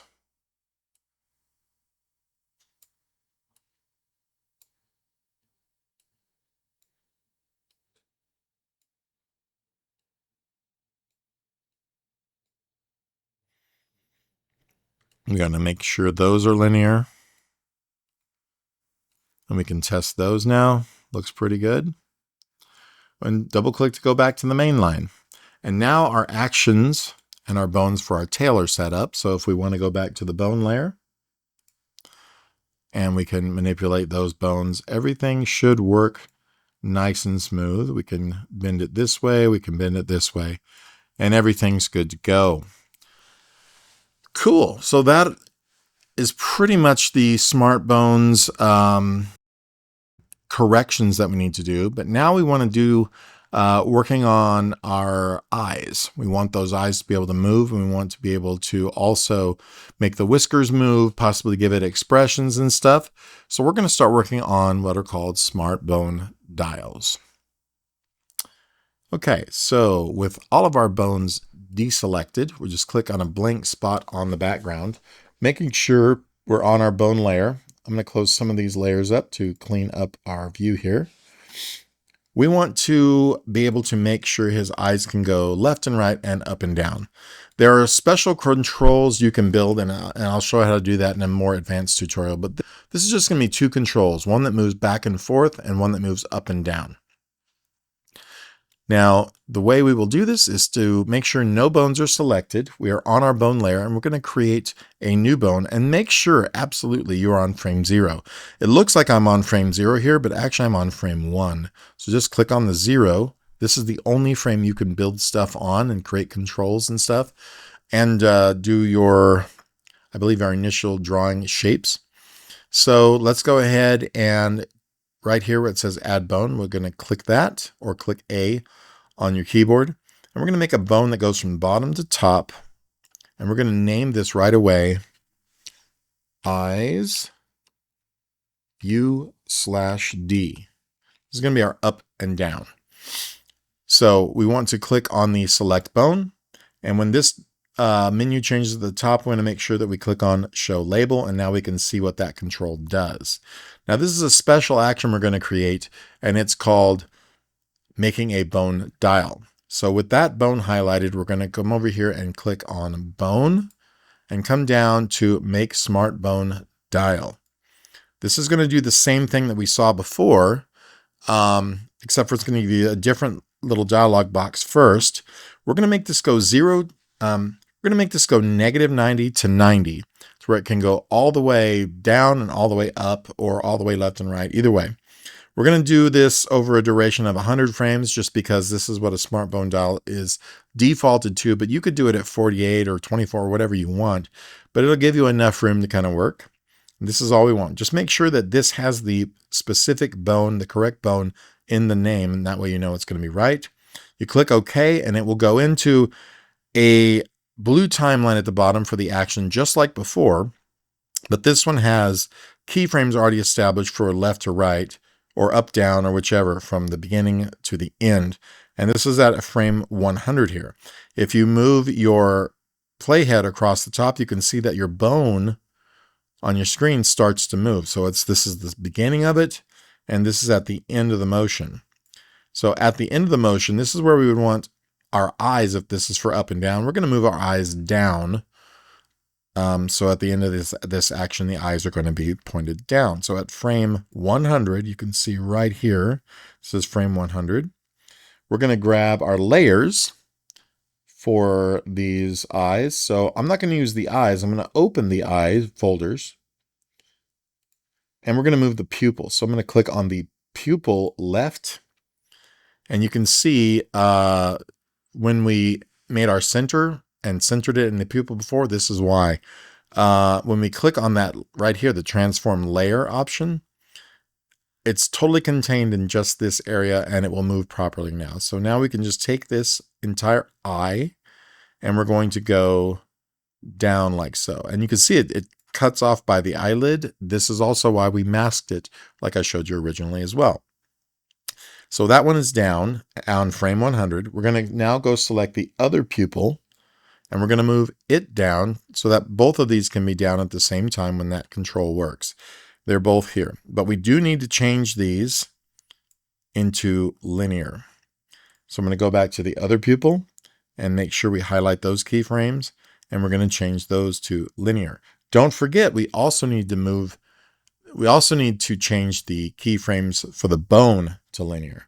So back up on our bone layer, we're going to just make sure when we select these are both set to linear, and they already are. So good. We're going to double click the main line.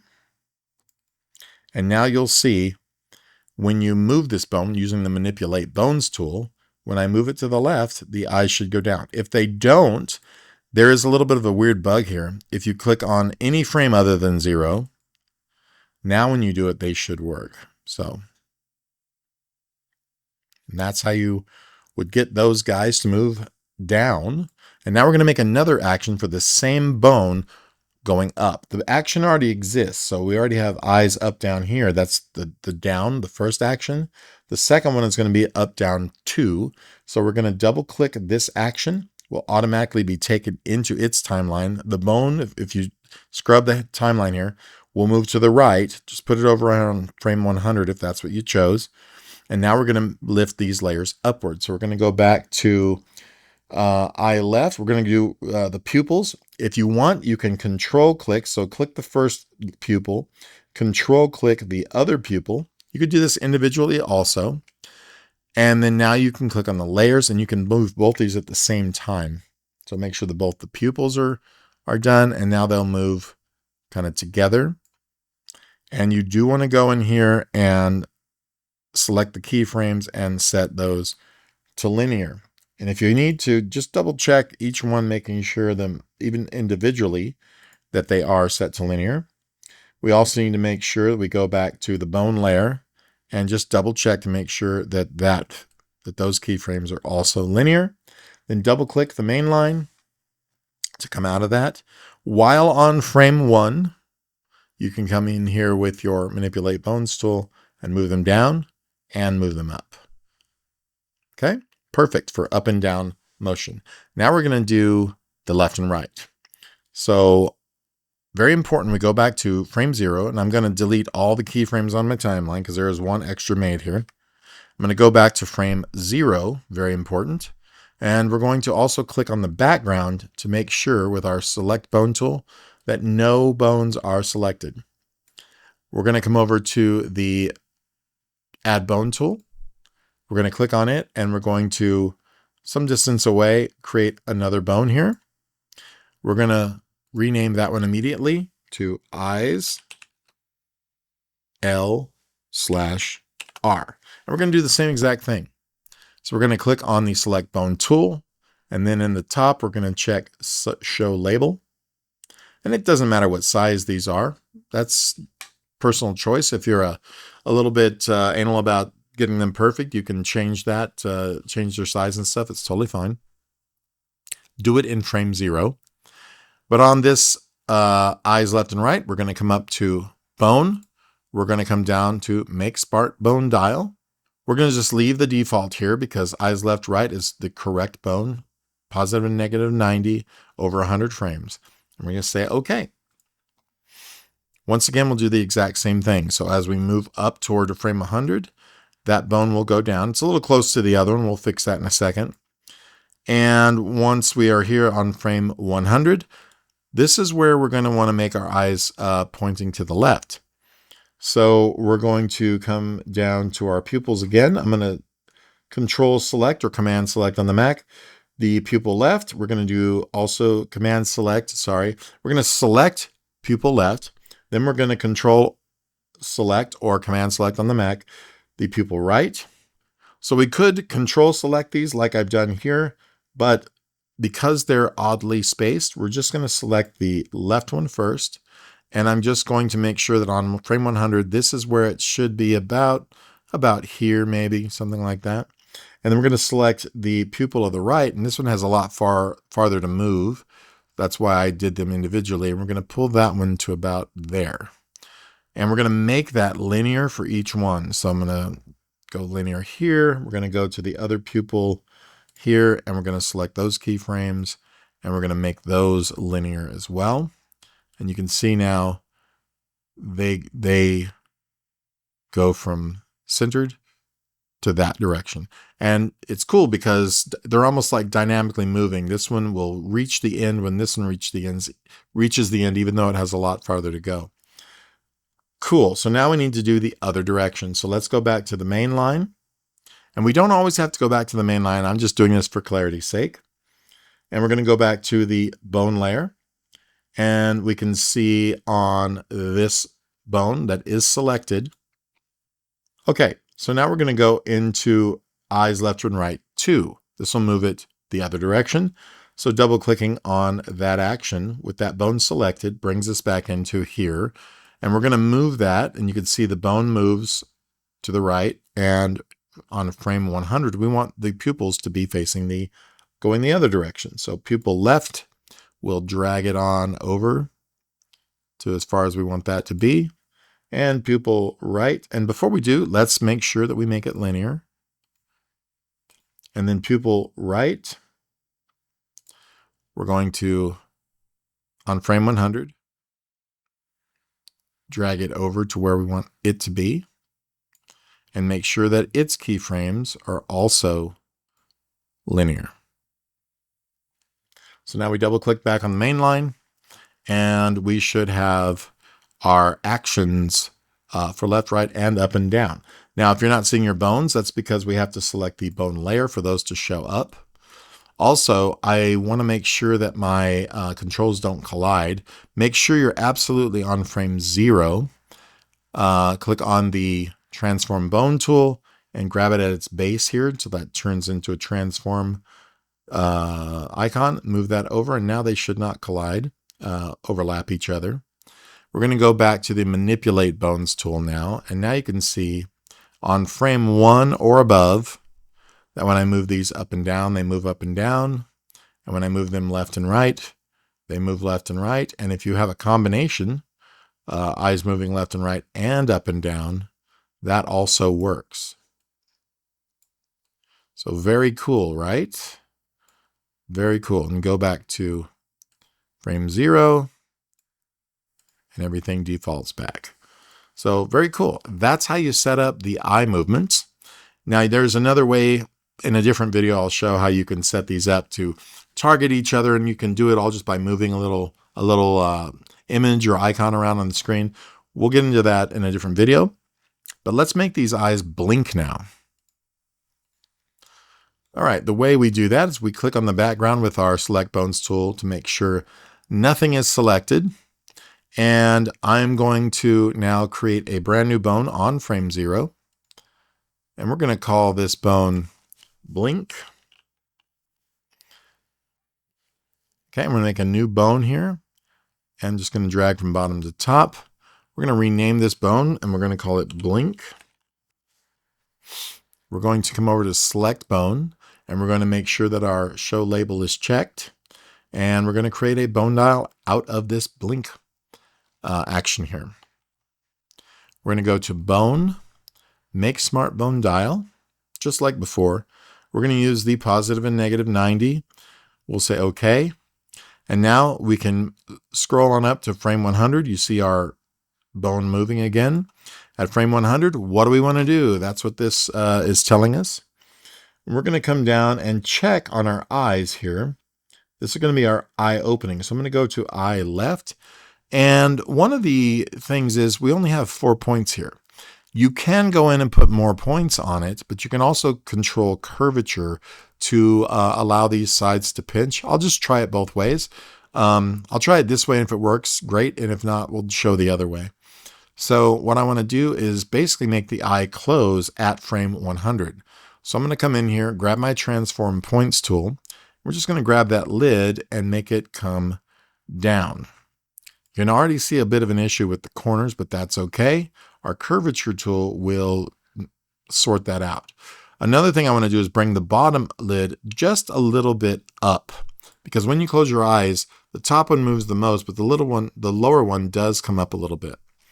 So to fix this corner issue, we're going to go here into our curvature tool. And at this point, we want this to be pretty sharp. And I'm just going to do this all the way. And that will essentially give us a closed eye. Now I'm going to make all of these keyframes linear. And we're going to check and see what that looks like when it's blinking. That is not bad.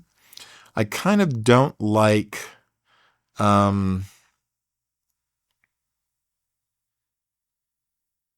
the bottom eye not coming up fast. I want it to come up a little bit farther when that closes. So about right here, I think is where I want that that bottom lid to come up. So what I'm going to do is I'm just going to take these points at the very end. I'm going to make this eye close a little less at this point and bring the bottom eye up. So that way, in the middle around here, that looks a little more natural, right? I think that works perfectly. Okay, cool.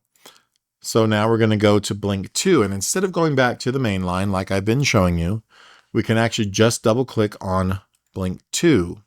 This will make the new little timeline for the second blink action, which when you are on the bone layer, will show you what happens on Blink 2. Right now it's nothing. We're going to move that over. And I'm going to now make the eye get wider. That's what Blink 2 was supposed to be for. So back on the eye left layer again, at frame 100, we're now just going to move the points to be a bit larger here, maybe even a little bit here. And you can see when we make this linear that all that's happening is this is just getting a little bit wider. Not a big movement, not a lot of change, but this is just an example to show you what that second motion could be. If you started out with a smaller eye and then made it big and then went back to normal and then made it close, that's how you could use that. So we're going to go back and double click on main line to our default here. And we're going to click on frame 0. We're going to go back onto our bone layer. And the blink, we only did one eye. So Blink 1 and Blink 2. Let's go back into Blink 1 and make sure our other eye looks like our first eye. So this one's going to close all the way to this point. Now we need to go over here to eye right and just make it do the same thing. And we don't have to do anything special, no extra bones. We're just going to make sure this closes and looks the same as the first eye. Just move these in place. we're going to get our curvature tool and we're just going to knock this down. And if you don't want to do that manually, you can click on it and go Control P, and that's the shortcut. So now we make those linear, all those keyframes, and move this back and forth to check. And that is our cat's blinking eyes, blinking together. We're going to go back to blink 2, and we're going to go up to frame 100. And we're going to make this one get big like this one. Now we got to be careful. It looks like the ear's cutting it off a little. We can fix that too. No problem. These eyes really should be in front of these ears. So just going to make that a little bigger. We're going to bring the bottom, make it a little bigger. We're going to have to make this linear. Hope you're still following along okay. And now when we go back to the main line by double clicking on it, we can go on to any frame other than 0. We can go to our bone layer to see our controls. We can delete any keyframes that we previously had if we want. And now we can come in with our Manipulate Bones tool and blink the eyes. We can even make them annoyed, surprised, and anywhere in between. And we can make this guy look around like he's just can't be bothered. Make him discover something and be like, what's that? What am I seeing up there? What the? So there's a lot of expression to be had just with a few controllers. Let's fix his ears real quick, because I can tell you right now, these should not be on top. I'm going to just shift select both of those. I'm going to also close up our eye layers, but I'm going to shift select those and put these behind the eye layers by just grabbing them and pulling them down. Make sure you don't put them in the folder, just right above the nose layer, and let it go. So now the eyes will never be behind the ears. Cool. If you wanted to do full expressions, you could do that as well. We could do, let's say, a bone for ears down. Okay, so you don't just have to blink or look. You can do anything you want. So back on the bone layer, we're now going to make sure we click on the Select Bone tool and click on the background so no bones are selected. We're going to make sure we're on frame 0, and we're going to go in and add a new bone. So right here, anywhere you want, I'm just going to put one here. I'm going to say ears down / up, something like that. Okay. We're going to make sure we select the Select Bone tool and then click on Show Label. And then we're going to create a Smart Bone dial. Make sure you save. We're going to go into Bone, come down to Make Smart Bone dial, and do the same thing. This is fine. We're going to have a positive and minus. We're going to say, okay. Now these don't have to be 90. Let's go ahead and put them at -70. This just gives us a little angle. It doesn't have to go all the way left and right if we don't want it to. Let's just go positive and -70. And let's do this at, 48. You can make these whatever you think they should be. And we'll go here. Now we'll just only get up to frame 48. You can see our little angle constraint built in now. And we're going to come over here and say when it is on frame 48, we're going to make our ears be down. So I'm going to go to the ear layer, and we're going to go ahead and manipulate that layer however we think it should be done. So I'm going to do like so. I'm going to grab this line by clicking on the line, that shape, and moving it, and then rotating this over however we think that should be. And we could check this by making sure we set this to linear. And we can move back and forth to see that it does what we want it to do. Now we need to just go ahead and do the other ear the same. So on ear right, I'm just going to move that top point down like we did the other, like a cat would do. Click on the line, rotate that over maybe first, and then go ahead and shift it in place. Make sure those are also set to linear. That way when we do that, we get this nice cat motion. That's our ears up and down. We need to also do them up, which they're pretty much up, but you get the idea. We don't even have to do an up for them because they're pretty much already in up mode. But that would be up to you if you want to add a separate, you could maybe do back instead of up. So let's go to the second ears down up here. And let's say at frame 48, we're going to do what we would think they would look like if they were back. So what I'm going to do is sort of shift this line to the side.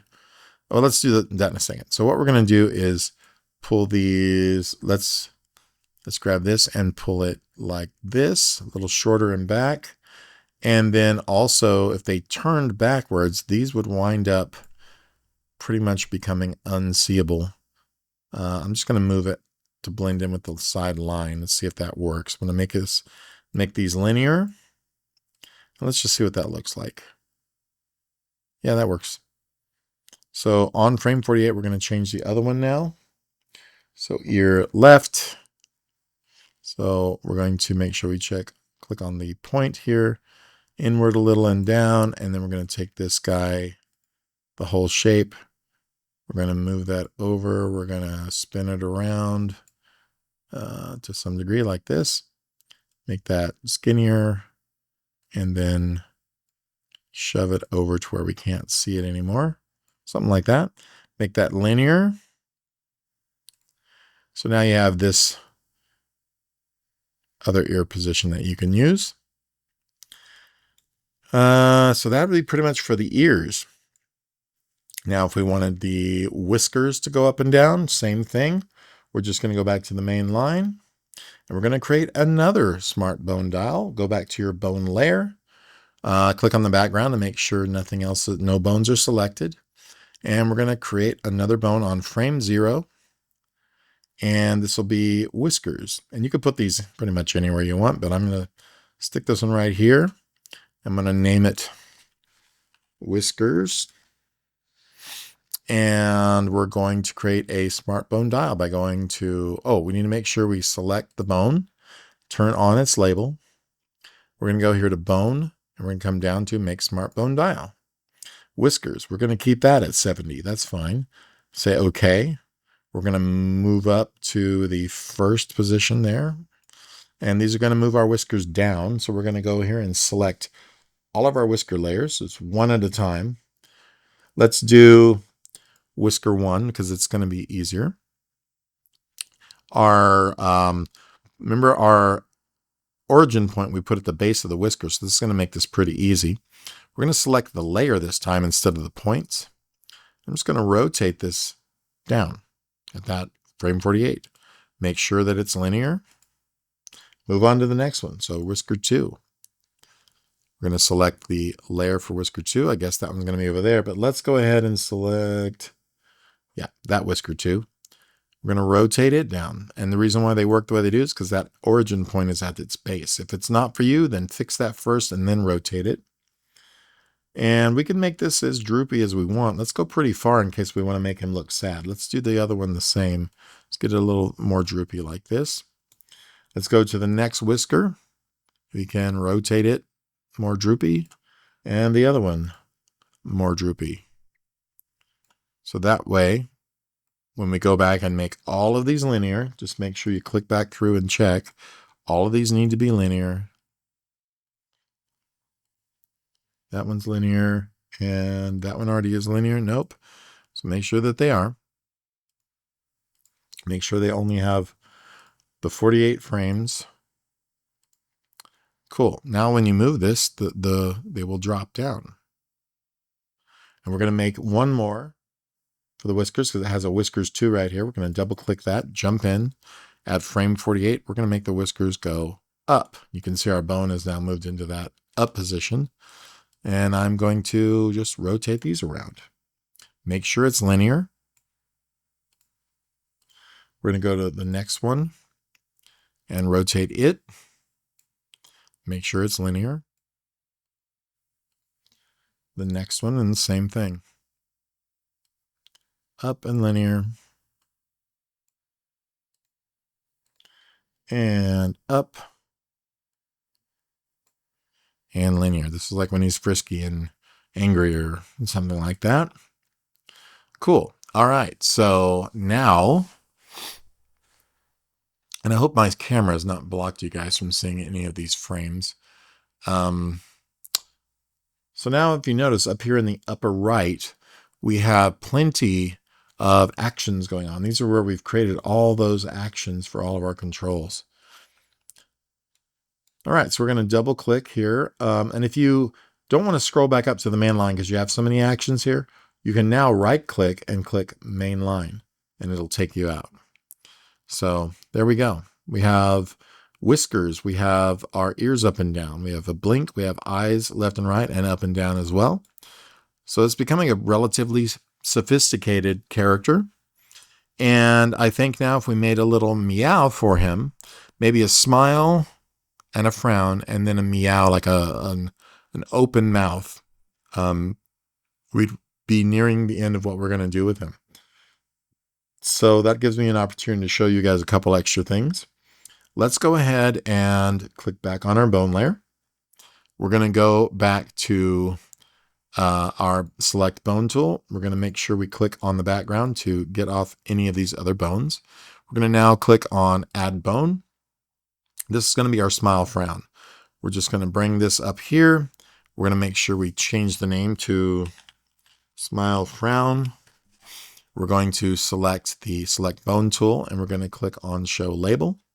And once again, we're going to go to bone and we're going to come down to make smart bone dial. We're going to go ahead and just accept these actions we've created or these settings we've created.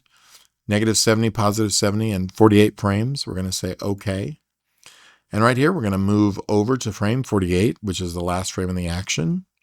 And this is going to be the frown. So this one's going to be even more frowny than it is here. We're going to go to our mouth.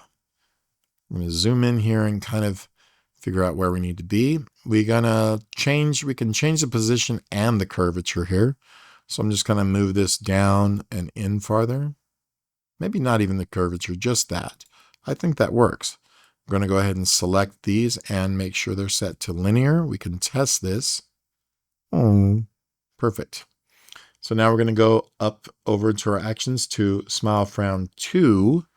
We're going to move up to frame 48, which is the end of the action. And now we're going to go with a smile, which is going to be a little farther out and a little higher up. And I'm going to make this a little more curved by going to my curvature tool and just pulling this handle down a little like that.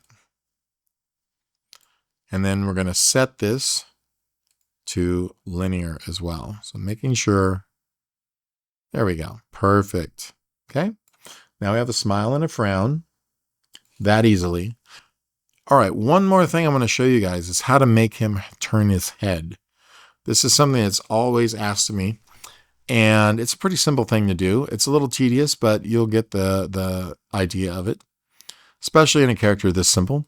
I'm going to click on the background and make sure no other bones are selected. I'm going to make one bone, and I'm just going to put it up there on the top of the head. It just helps it stay out of the way. And we're going to name this turn. You can name it whatever you want. We're going to select the select bone tool and select or click on show label. We're going to go into bone, make smart bone dial.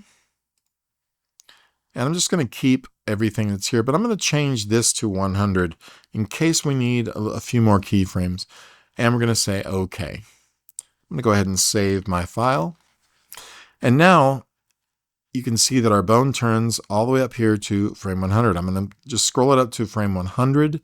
And now we need to make his head turn in one direction or another. Right now, we're going to have it turn to the screen left, which would be his right, but either way, going that way.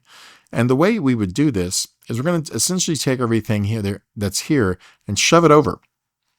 It's a little more complicated than that, but it's essentially what we're going to be doing. Now, when a head turns, things get smaller as they move away. So this eye would be getting a little smaller while this one was moving over. The nose would shift over, and so would the mouth.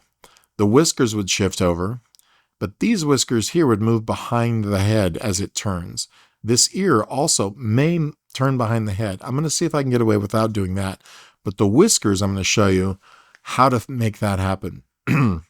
Now, I'm going to come back out of this action really quickly. I'm going to right click and go back to the main line. We need to make sure we have this set up to animate our layer order. So on this top layer here, where the cat is, the actual group or the bone layer, I'm going to double click it. And when the options come up, I'm going to go over here to this tab called Depth Sort. This only works in groups. So this is a group layer. So we click on Depth Sort and we want to click on Enable Animated Layer Order. This allows us to change the order of the layers over time. So we're just going to say OK and OK. And now we're going to go back into that turn animation or action. So just double click on the first turn. And now in here, we can change the layer order and put these whiskers behind the head at a certain point that we know that it will be time to do so. We'll do that in a minute though. But I want to make sure that at the end of this action, my head is kind of lined up the way I want it to look. So I'm going to start off with my ears. I'm going to come down here to ear left. And I know that when this head turns, this ear is going to move to the side. And I'm just going to grab that layer first of all, as a layer. I'm just going to move this forward somewhere, something like that. We could even adjust the points at this point to kind of give it a better shape. Oop, not those. To give it a better shape. And we can also adjust any of these outlines or anything like that we're going to need to. And we will. The other ear, the ear right, is going to be behind this ear. So we're going to grab it by its layer. And we're just going to move it backwards a bit. We could even rotate it a little bit. Totally fine. It makes sense that it would. It can even become a little smaller as it goes back behind, farther away from the camera. So now if we make these linear, just grab all of your keyframes and make those linear. You can see that they're going to do this when that bone turns that direction. So now we want to make sure that our eyes are going to move correctly. So on that frame 100, I'm going to grab the eye right and just make sure it moves over. I'm also going to change its size, make it smaller as it moves over. We're going to grab the eye left and make sure it moves over as well. And make it linear. Got to make sure all these are linear. I'm going to check my eye right as well because I think I forgot to do that. Make those linear. Very important. The scaling and the movement. And that's good. So we can test this all the while. You can see how that's working pretty good. I think I don't have, on one or more of these ears, I don't have the linear set. So I'm going to just double check. There's one right there. Absolutely needs to be linear. Make sure the other ear is set to linear, which it is. You can see now how those move correctly.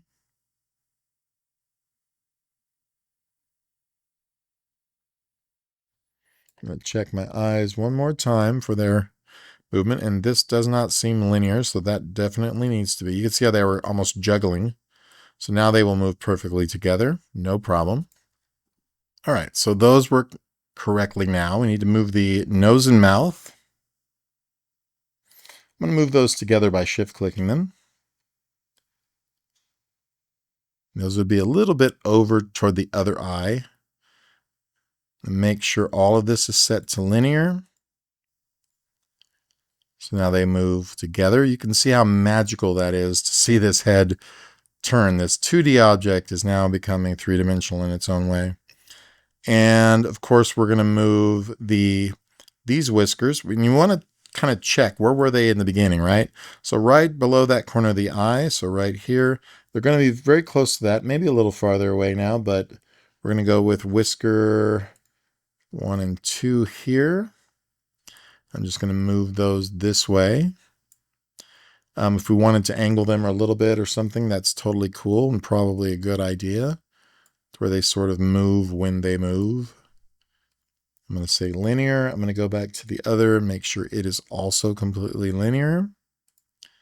Now you can see when those move, they do their thing appropriately. But now we've got these other whiskers to deal with.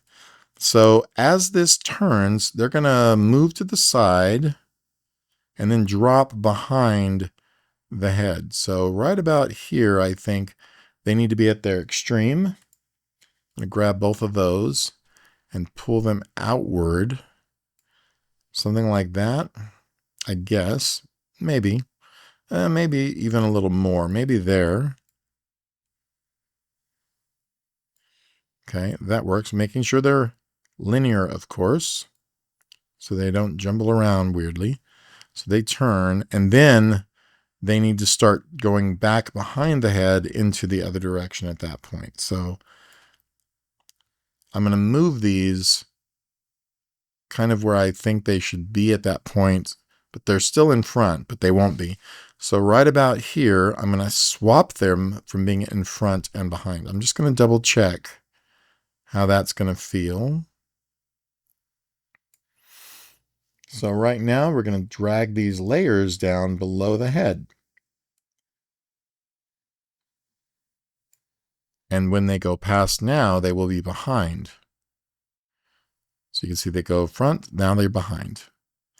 All of that, of course, needs to now be made linear. And everything there should be good to go. That might be a little strong of a movement. So we're just going to go back here and adjust these out slightly. Maybe they're there. That works. Okay, now we just need to worry about our head shape. So at this point, we're going to go grab the outline of the head. And I just want to make sure that at this point, this also, I want to make sure that this also connects. And if we want, we can adjust the shape. Make the back of the head come out a little farther even. Make sure this is all linear. Just double checking how it looks and works. And now we have a full head turn to the side. I think the ears are a little too close together, so I'm going to adjust those slightly. So ear left could probably be back slightly. Maybe a little more like that.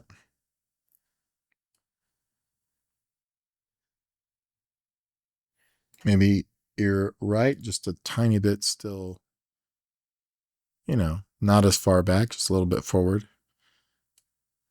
So that looks pretty decent. And if we are worried about how those are sitting, this ear really should be going into the back, but I'm not horribly worried about that. But this one definitely is a little too high at this point. So we're going to pull that down to where it still breaks that line. Yeah, I think that's fine there. So you get the idea. That's to do, how to do the head turn to one direction. And we need to do the head turn going the other direction now. So same thing. I'm just going to come up to frame 100.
Not too bad. You get the idea. And that's how you do it. So back here to our main line, I say, let's go ahead now and just make a sweet little animation of the cat looking around, wagging his tail, turning his head back and forth. He could make a mad face. We could just go through the range of emotions a little bit. So let's go ahead and save. Starting on frame 1, we're going to grab on the bone layer, manipulate bones. I'm going to, and this is a way you lock in a keyframe from the beginning, is you just sort of move the bone slightly and then move it back, and it will create a keyframe. So I'm going to touch this bone. You don't even have to wiggle, but you can see that it's created a keyframe. These we do not want linear though. So I'm going to grab all of those and make those smooth. And we're going to go about 1 second up. I'm going to touch the bone again to lock in this area, not moving. And then I'm going to have him turn this way. And we're going to move it up another second. I'm going to hit that bone again to lock that area in. And then he's going to move up another second, and we're going to have him turn all the way the other way. And that's fine. We're going to move up another second and have him look forward again. So now all of this, and we need to make sure that these are not linear. So I'm going to grab all of these and make sure that they all just go to smooth. Now he'll move his head, and it'll be very static because, well, it'll be very regular because we have all this same amount of time between keyframes, but you get the idea.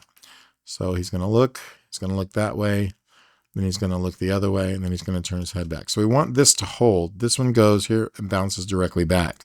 So the way we do that was we're just going to grab this keyframe and move it forward.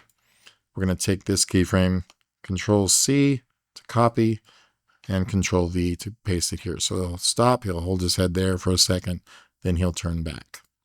Pretty simple stuff.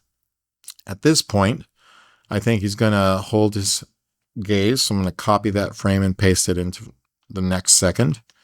And then in the next second here, I'm going to take his head and actually tilt his head this way.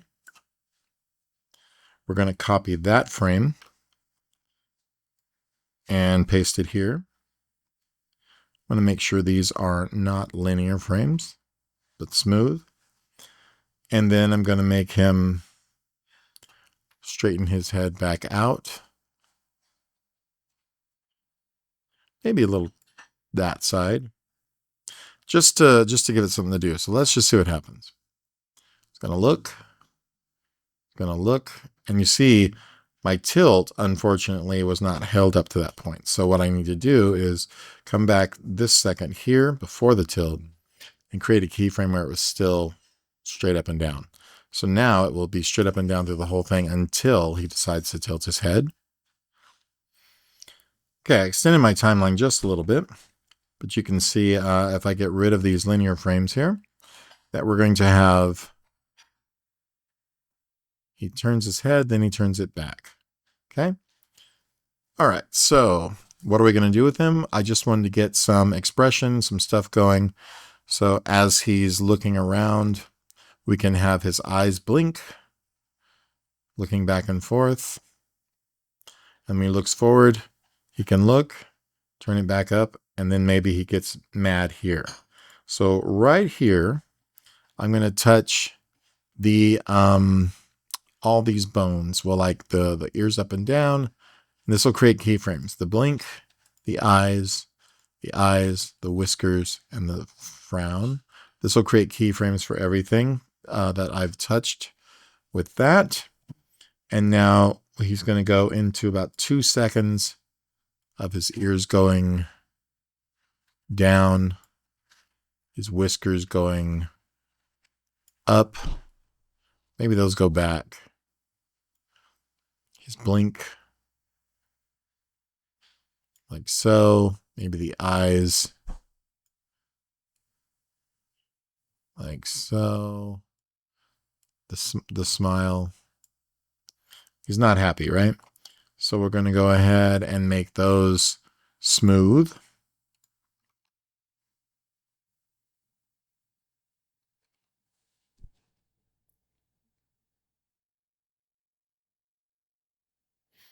And then we'll make him get happy real quick here. Like he's going to hold that for a second. Just grab these, copy and paste them over. This is not timed. This is just setting up keyframes. So he's going to look,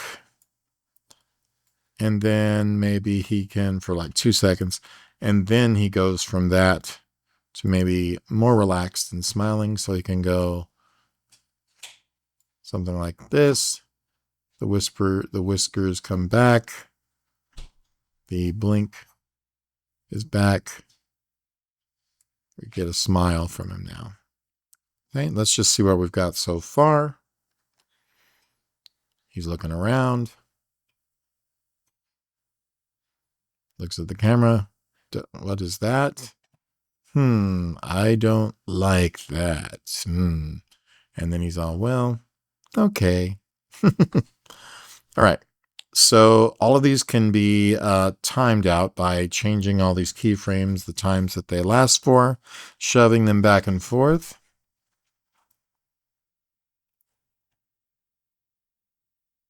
Okay, so these are a little robotic, so that's fine that it's here, but the turn should happen a little faster, so I'll make that happen a little quicker.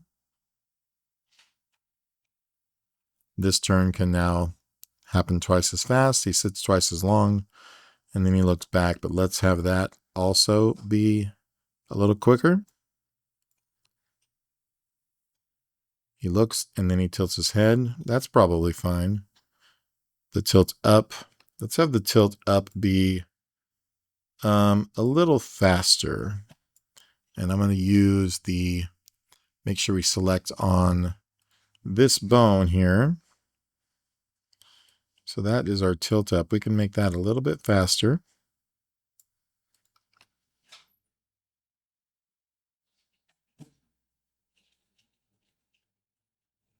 I think that's fine for that. All right, so then we're going to come back and we're going to make his eyes blink, I think. And actually, let's make him look back and forward first. So he looks this way, he looks that way. And I really like the leading eyes. So what I'm going to do is I'm going to start here, and right about here, we're going to click on the eyes left and right bone to create a keyframe with the manipulate bones tool. And then I'm going to make him dart his eyes to the right. Then he will wind up looking at the right. Then with it still on the right, we will dart the eyes back this way. And he will look over to that side. And then before he moves, we will have to dart the eyes forward again. All of these need to be made smooth, but he'll dart his eyes back forward.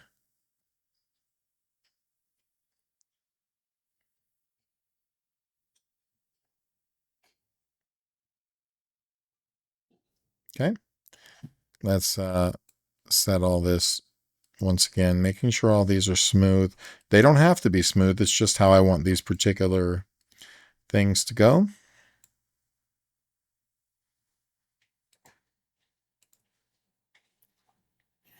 Okay. All right, cool. That works. I think he needs another head tilt after this when he comes out of the Inger. We're going to click on that, and we'll have him kind of tilt his head to the side, trying to be cute.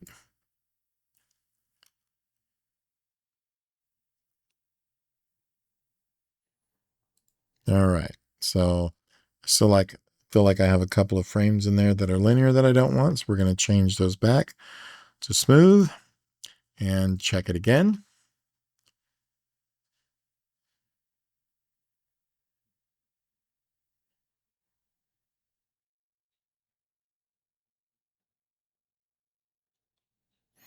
And I think that growly look is too slow.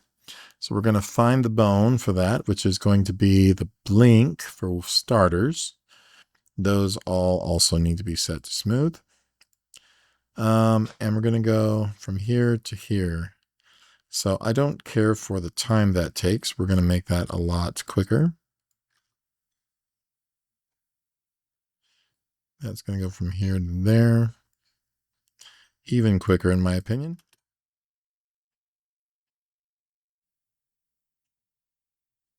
And I'm going to take these other things, I think, and just kind of shift them forward. There's no reason for this all to take so long.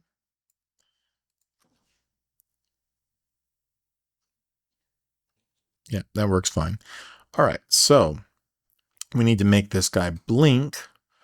We can adjust the whiskers and stuff later if we want to.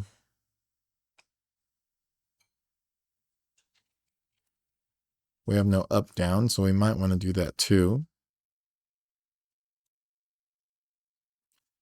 So we'll start with the forward. We're going to turn, and once he's there, I want to go from here to maybe darting up.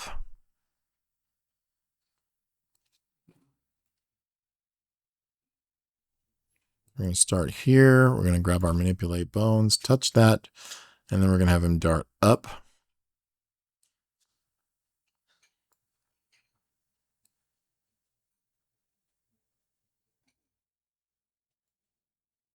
And that's fine. And then maybe have them dart down here. And then back over. I'm going to select all these and make sure they're smooth for now.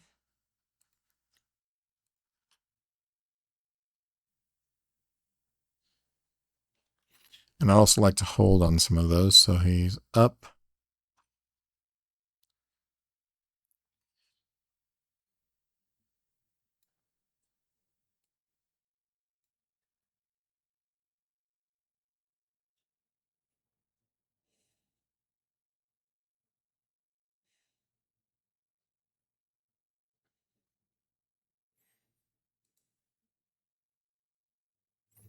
I think so these are still needing to be non-linear, but he looks. I think I want to make this just a little longer. So we copy that, we paste that frame there. So he holds just a bit and then darts up, looks back. And I want to make sure this also holds just a little bit.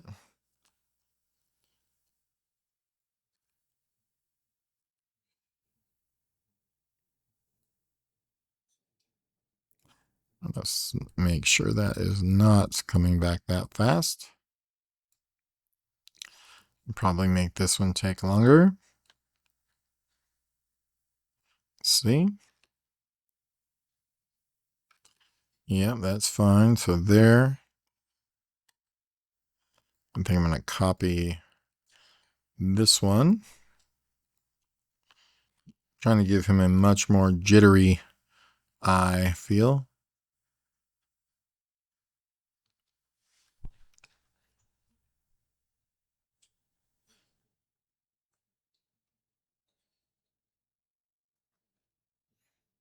Okay, I think that works better.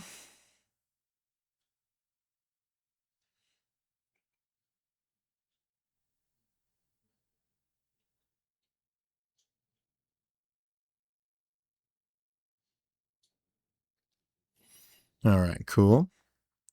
So let's figure out what else is going on. These need smooth. And you can find out all of this by just clicking on each one of these, and you can see if there are keyframes that are smooth or not down there. They have different icons like this here. You can just select through these and figure out, do I have some that aren't like that?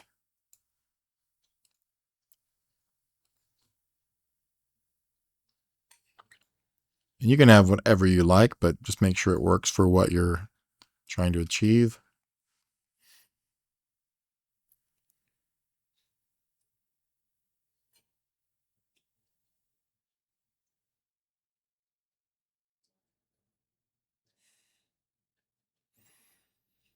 Okay, so let's get the blinking in.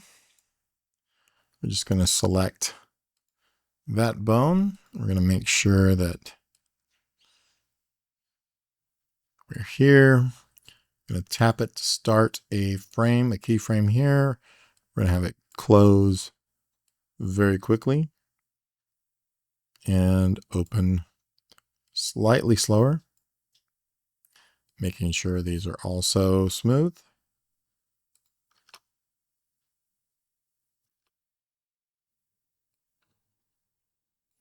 From here, I'll do another blink, just a couple of frames,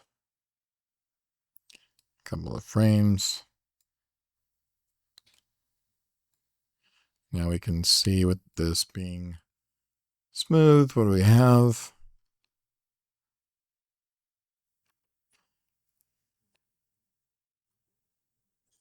So right about here, blink.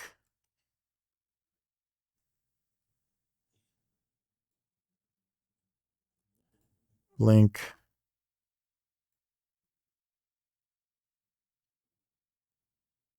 Both of those, of course, can be, those can be, the blinks can be linear. That's something that absolutely can be the case, but I'm just going to do them smooth for the sake of.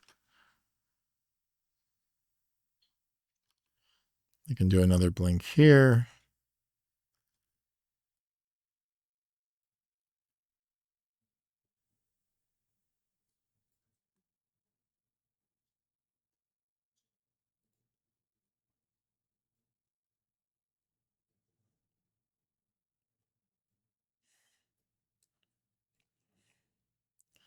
Make those smooth, make these smooth. See if I did that right.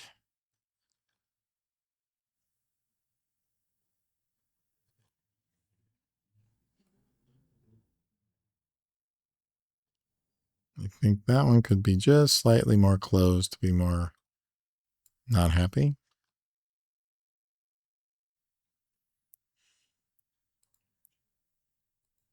I'm going to copy this one,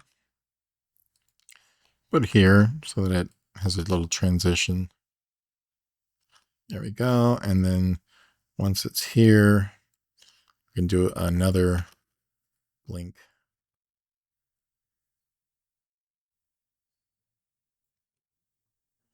Cool. All right, let's get those smooth. Check that out.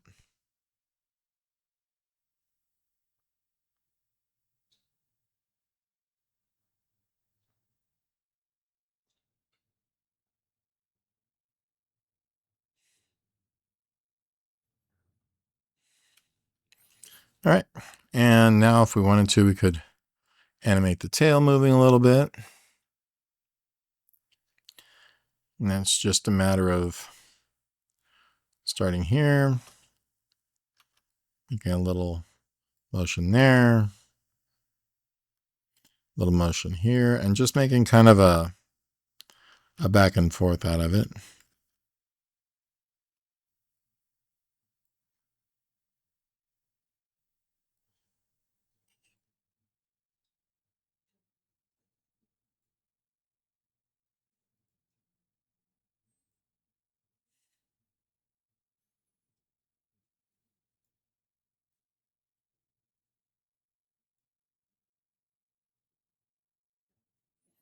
Going in and making these smooth.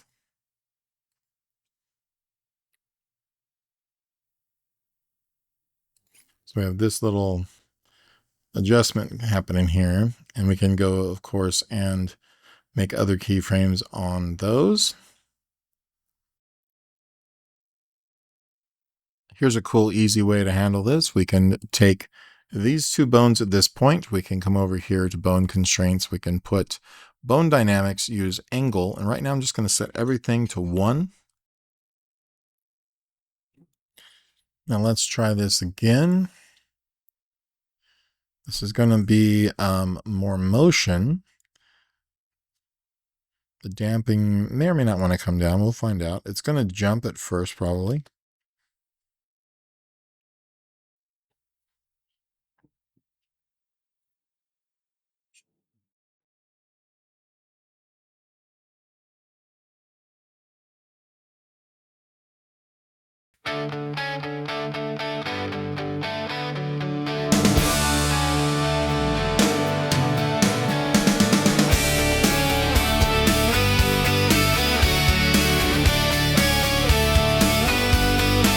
We're gonna learn animation in